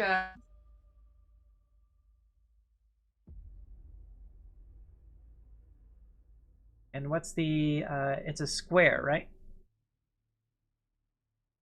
Cube? No, it's a circle, I think. I think it's a 10-foot radius. Let's see. Check. Because I know Thunderwave is a 15-foot cube. Right. Probably Tempest. probably doesn't Shatter. 5e. Okay. Yep, that is a 10-foot radius sphere. Okay, perfect. So where would you like to place your shatter? Right in the center? Yeah, it doesn't matter. There's only one target. Alright, so you let out this dissonant scream from the top of the tree that is harmonic at first, but as the shock waves and the sound waves just...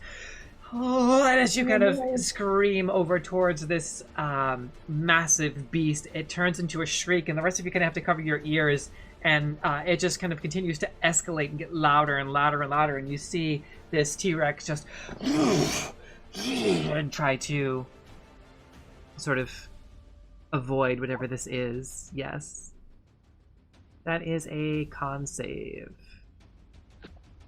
Let me roll a con save. That's a success. It's a 17.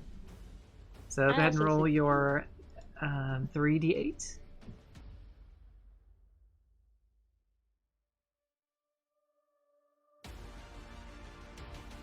Then we'll cut that in half.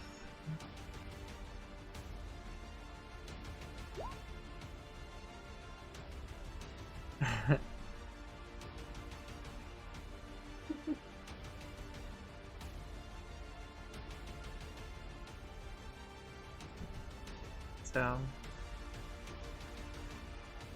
Oh, sorry. Okay, the damage is there already. So that is... it had already rolled. Okay. It was 5 plus 18. Okay, 23, 22, so 11.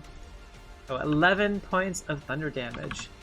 And, Reese, I need you to also make a I rolled con save. successfully. What'd you get? I rolled 17. Okay, yeah, so you take 11. 11 points of thunder damage. Thank you. Hey, Essie, Dune did not get on the turn order because Emily can't select her character when doing initiative roll. Okay. What's the initiative?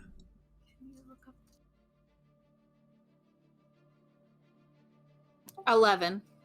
So right after this guy anyway, so it's perfect. Okay.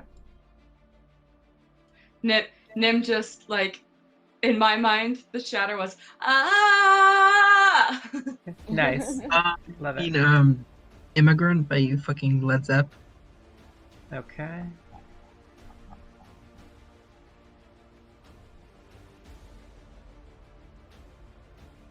So.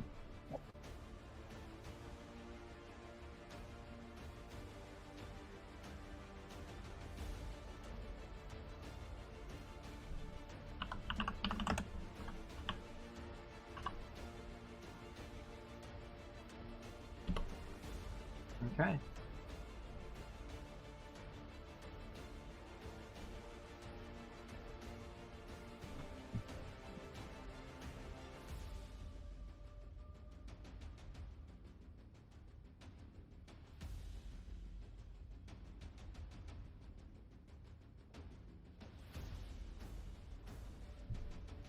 This is so cool, you guys. I'm on top of a T-Rex.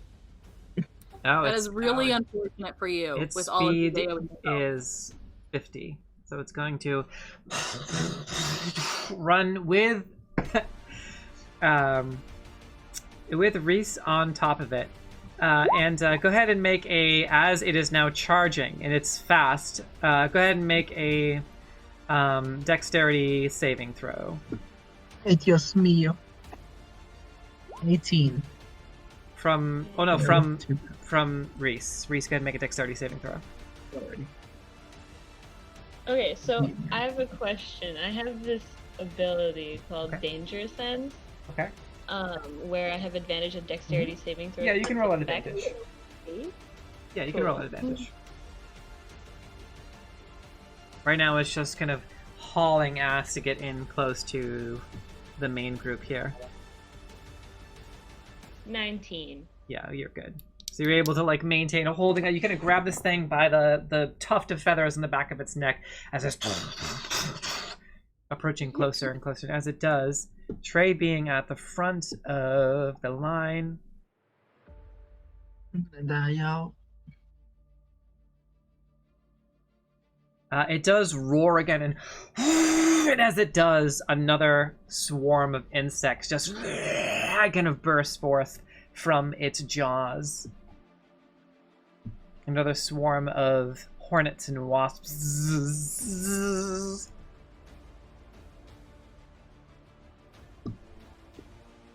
I look up at it, Why he's like, does it really? have wasps inside of it? That's why he's so mad. He's got a bumbly in his tumbly. Mm-hmm. I just imagine Allery saying this from a tree. All right.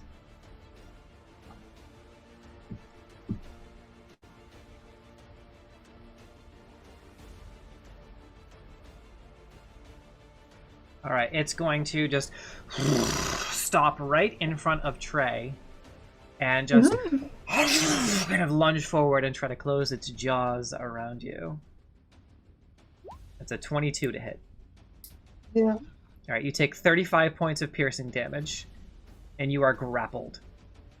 As it just reaches down and clamps down onto Trey and lifts Trey up off the ground with Trey in its mouth. Trey's legs are like flailing, and it just and starts thrashing. Hey, you're in the dinosaur too.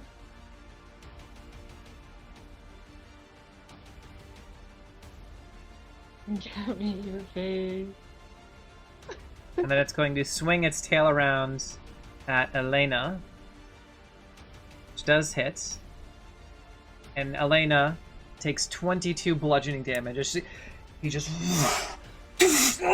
and knocks the wind out of her.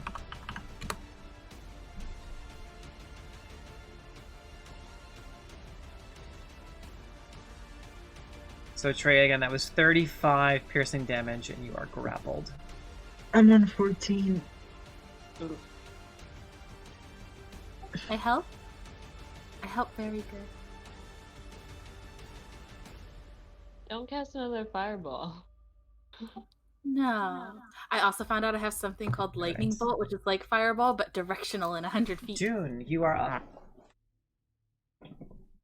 Oh, and I actually, did I not roll for Ella? No. God, Trey might actually fucking die.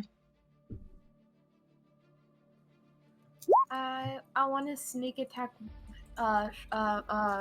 short bow this. Well, hold on.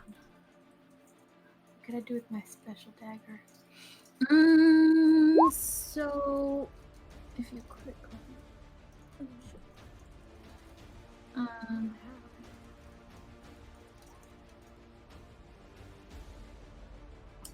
Ignore this. She's looking at it real quick.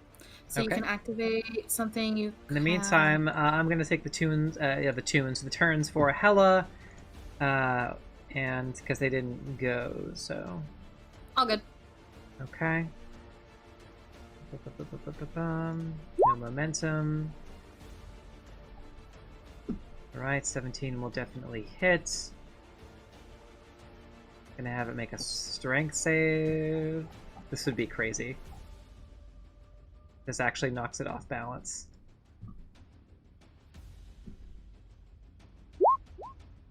Okay, no, it does not. 21. I don't like this bitch. He's gonna kill me. You know, die. You live. You're fine. It is. Just wait. 9. Okay. I'm in its So- mouth.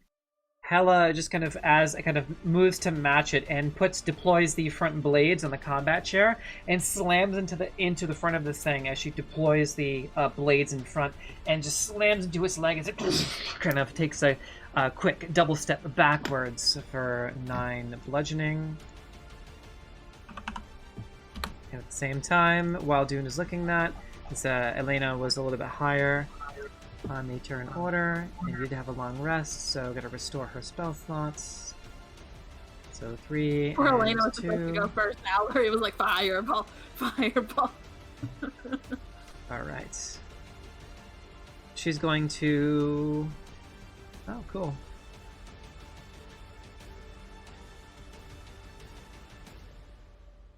Action. Okay. Yeah, bonus action. She's gonna Hexblade's Curse.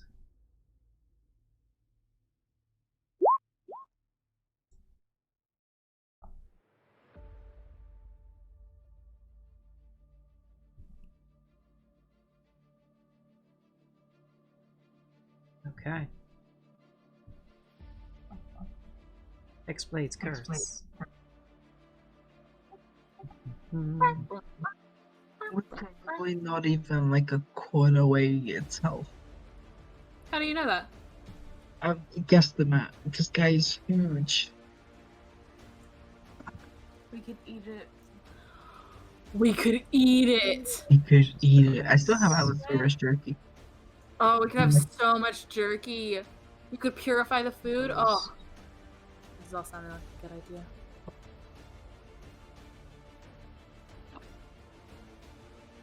Great on the 19. Okay. Like Other that. people Yeah, have I- bone necklaces. Oh, hang on. My whole thing was like gabalicious. I was thinking about that right now. Other,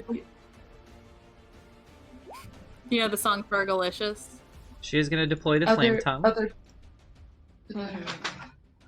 As people she... have. Well, Go ahead. Yeah, you could get a bone necklace. oh, I want a teeth necklace.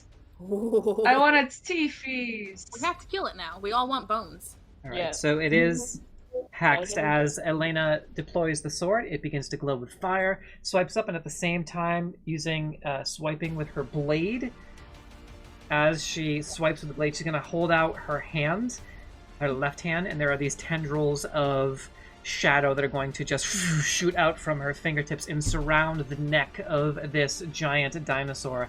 As she swipes up with the sword, she finally hits something, which is one-handed, so it's going to be 7 and 7, so 14 damage, as the blade cuts into the leg of this dinosaur and cauterizes the wound, and it is hexed. So that's going to be an extra 3 damage for proficiency bonus from Hex Blade's Curse.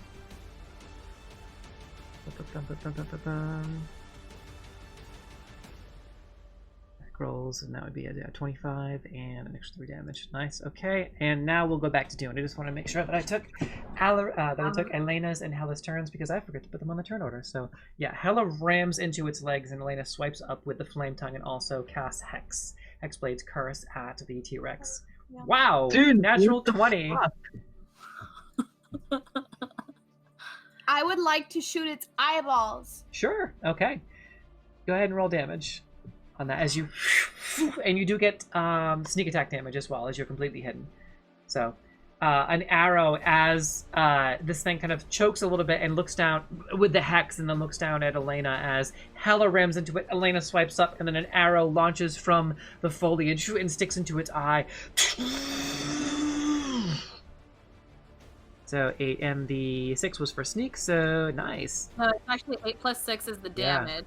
Oh, cool. Okay. We're trying to get the sneak attack to go, but give me one Right. second. So I'm going to 1d6 plus. All right. So double your initial damage. So that's going to be 8. Okay, so we're gonna say 8 plus. 8 plus 6 is so 14 is the amount for the natural 20 of the piercing damage. and then 17 for sneak attack damage. All I right. want it as yeeted. Pew pew. All right. Yeah, so 14 and 27, so 31 total, you said? Yes. Nice, okay.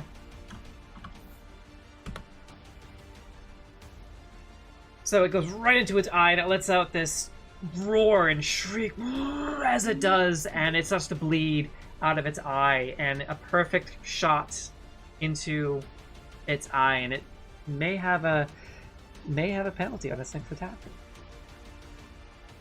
Trey, you are up and you are grappled. I'm gonna subtract your health from your token. Just there you go. Oh, sorry. I keep That's okay. forgetting to No, do that. I got Put in it. the token. Okay. You are Can currently Trey- in its can I- mouth. Am I able to attack from within its mouth? You're or- grappled, so you can either use your action to try and escape, or you can do something while you're inside of this mouth. As it kind of rears back, as it kind of lets out this yelp of pain, as you can see the blood kind of dripping down from the wound in its right eyeball, as it is now kind of thrashing wildly with Trey in its mouth. So you can either do something from the inside or try and break free.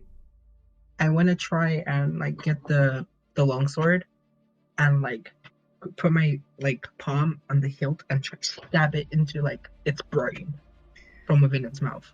Can I? Dude is pretty big. Make a what you currently did you have the axe out or the longsword out? It was the longsword Okay. that I had out. All I right. had the longsword out when Yeah, I so- done the other. All right. So go ahead. So you have the longsword out. Go ahead and make an attack roll from inside the mouth. As you you have one arm out. So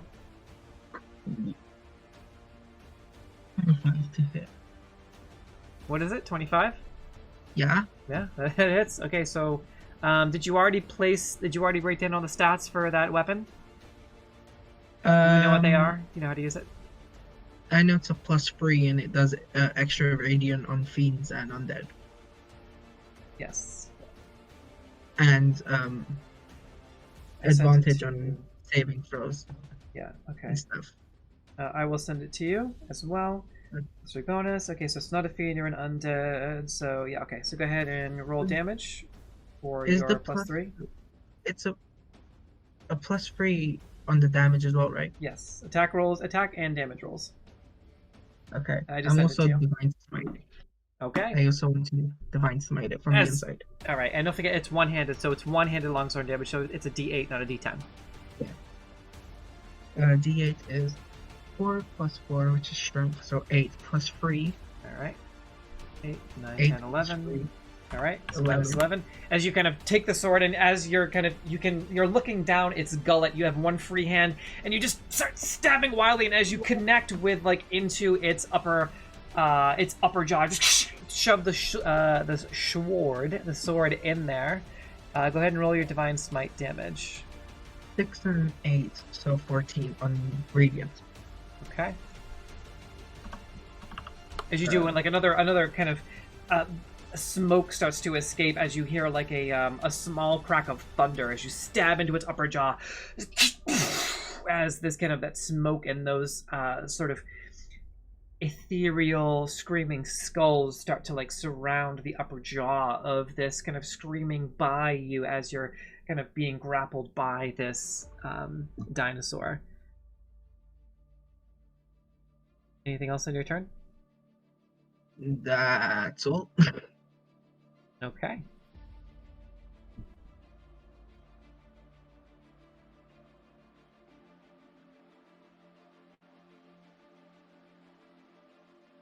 All right. So Elena is up again. She already has Hex up, so what else does she have for bonus actions?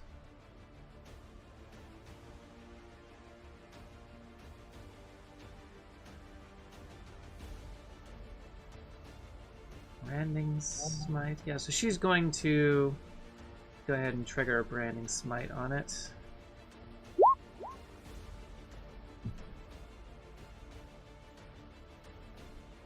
Bonus action, strike out with the Flame Tongue. Ooh, that is a big whiff, fortunately. Alright, Allery, you're up.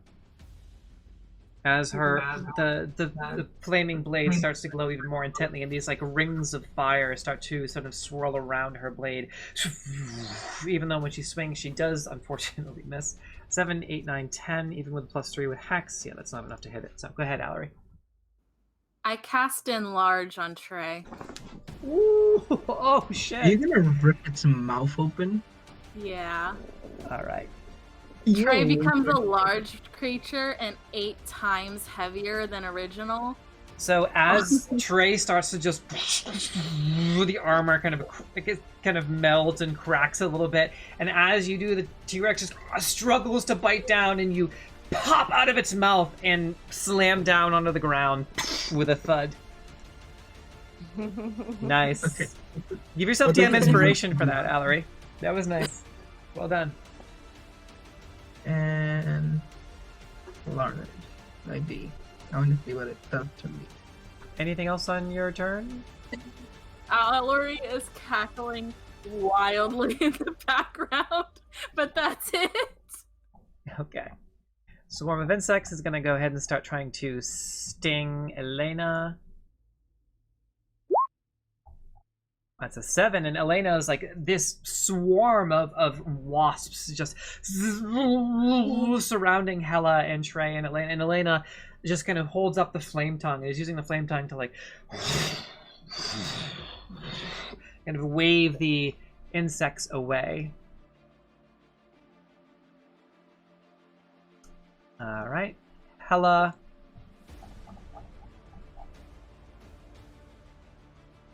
Gonna go ahead and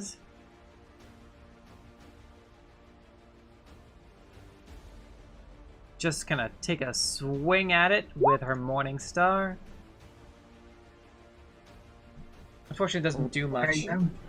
As she just swings the Morning Star and it just kind of hits this rough patch of scaly skin and kind of clangs off. Nim, it's your turn, followed by Reese.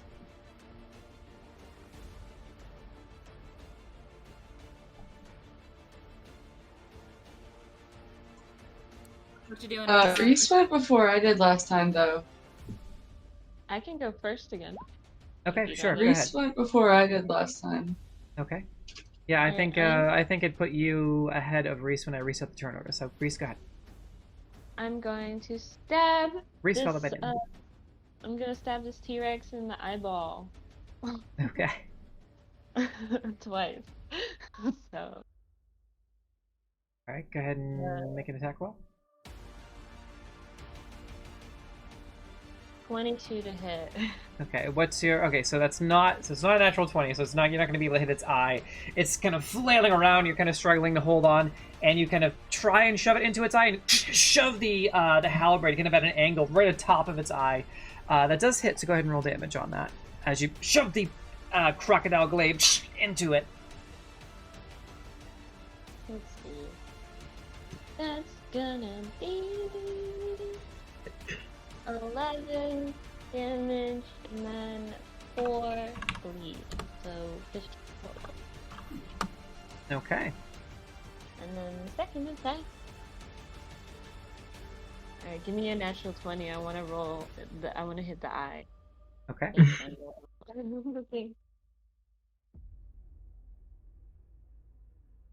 Nope.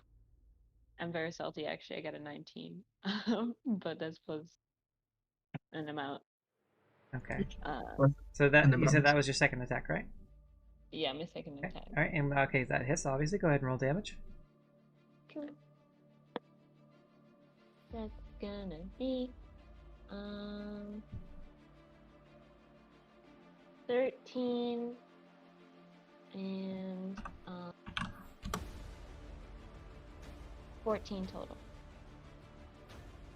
Okay. So you remove the glaive and shove it back down in the same spot. And it's starting to look a little hurt, and you shove the glaive down and then rip it out. Okay. That's the end of your turn. Mm-hmm. All right, Nim, you're up.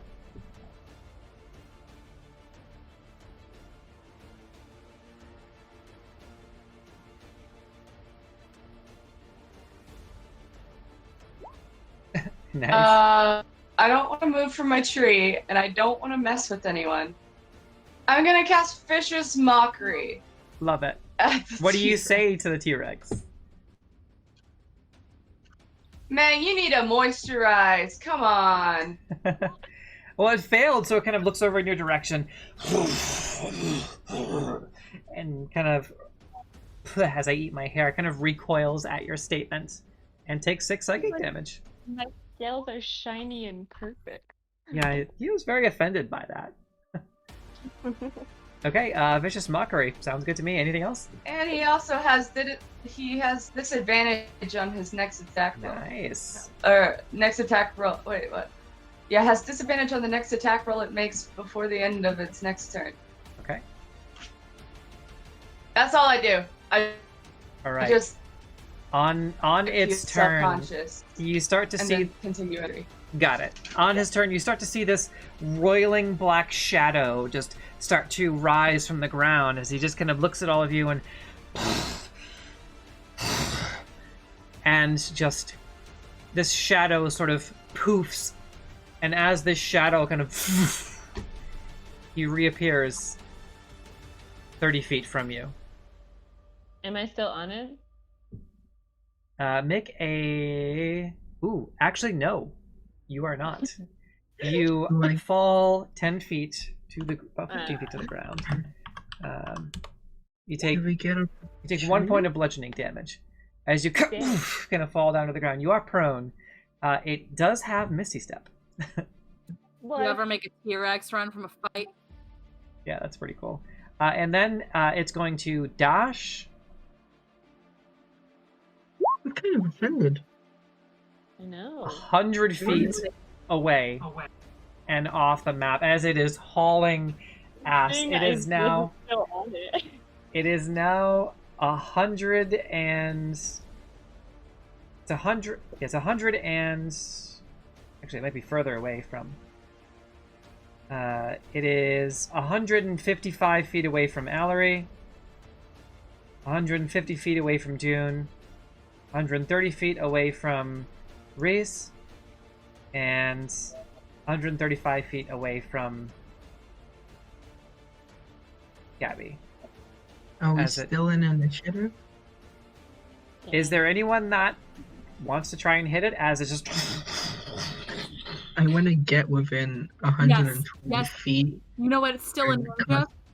Fireball. I want to do it again. All right, well, Dune, you are up, and it is 150 feet away from you.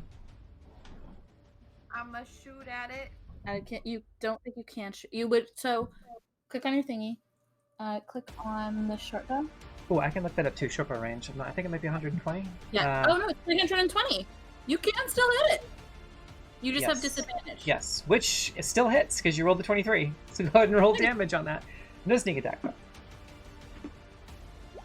You don't get sneak attack because it's not close to anyone, but you did do 7 more points. Yeah, as you just kind of and let an arrow fly from the trees, and it kind of sticks into its tail, and it lets out another roar. Okay. Is that the end of your turn, dude? Yeah. Okay, Trey, you're up. Being enlarged doesn't increase my movement, does it? Correct. Unfortunately not. Yes. I just want to move, like, how far away from me? It's like... 100 and add 100 to that. 135 feet. I'm gonna, like, move, like, 20 feet or something. Okay. Cast Eldritch Blast using Grasp of Hadar, so it gets dragged 10 feet. Okay. We want to eat. 21 Just want to hit. teeth. I want. Yeah. 21 hits. 21 definitely hits. Oh, max damage. 12 on the force damage. Drag 10 feet Okay. towards me. So it's not actually there, but it's going to give me a Yeah. better... Yeah, okay. So as you launch, as this massive version of Trey kind of sparks that shadow flame in their hand again, as it kind of impacts on the back of this T-Rex. You can see the T-Rex, the shadows, kind of these tendrils of shadow, these black skulls that kind of wrap around it like chains and yank it back. As you can see the T-Rex trying to grind its heels into the ground as it gets pulled back by these deathly, shadowy, smoky chains that just as they wail and pull it back. I'm so happy that doesn't have a save DC. I'm just thinking about what would have happened if Reese was still on this dinosaur, just got kidnapped by a freaking T-Rex. Anything else on your turn? I don't think I can't do anything else on it, like as a bonus, so guess that's it for me. Okay.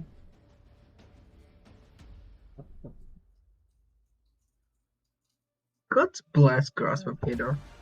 So fun. I told you it's one of the best ones for melee fighting warlocks. Get here. So good. Hell yeah. Get your ass back here. I wasn't Where are you done. going, Elena bitch? is going to send 2 Eldritch Blasts that both hit.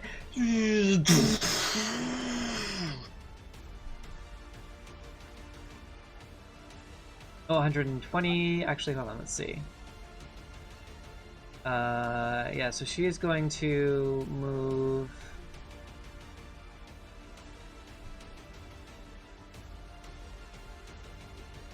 Alright, so then that is 100 feet, 120 feet. Yeah, okay.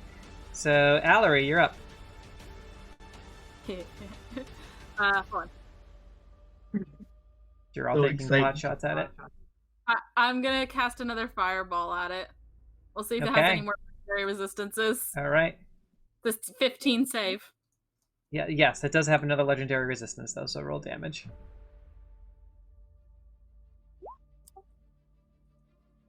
33, okay, 32, half that. Okay, as you spark another fireball, as the King of Feathers is trying to run as far away from this group of predators as it can, you spark another fireball, a massive one with 2 hands, and you command it all the way down the battlefield as it starts to soar towards this massive T-Rex. How do you want to do this? I want to cook it. I want it to be perfectly cooked. Make a survival check to see how well it gets cooked. Oh, hell yeah. As you're We factoring need this into you your to keep throw. the teeth intact. Cooking it don't Cooking- ruin the teeth. Do you know how bones work, Rory? That's pretty alright. Alright, so as you watch as this fireball just kind of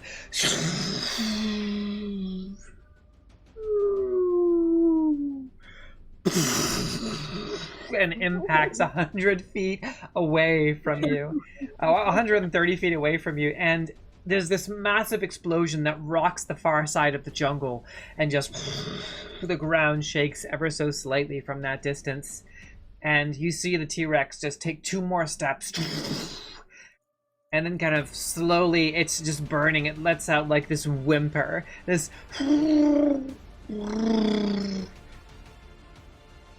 There's a new king in town. and falls onto the ground of the jungle, about 130 feet away from all of you. Because I'm still enlarged, can I use it? I told him he should have take advantage. moisturized. Can I, because I'm big, can I like start dragging him back to the clearing? Well, I'm still very big. And Feathers at left? that, yes, the feathers are all singed. Sorry, I was more looking for dinner than I was the feather. I'll take the singed feathers. I'm gonna stick them in my hair. I want teeth.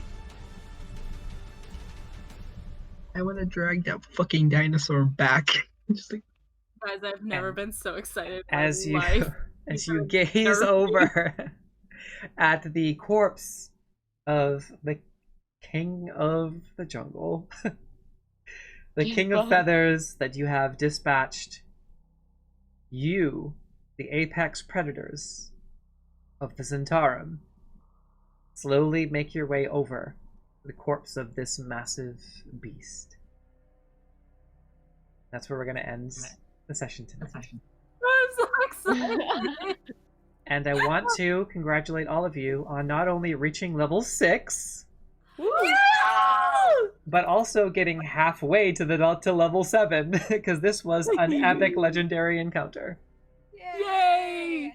So what I'm well getting at done, is everyone. I need to roll more D100s, right? This is what I'm understanding. I need to roll more with D100s. We need to kill more of Trea's arch enemies, is what I'm hearing, because they carry really good loot. Yeah, King of Feathers will get you. That gets you halfway to level 7. So Go. yeah, so congrats on level 6, everybody. Yay! Yeah.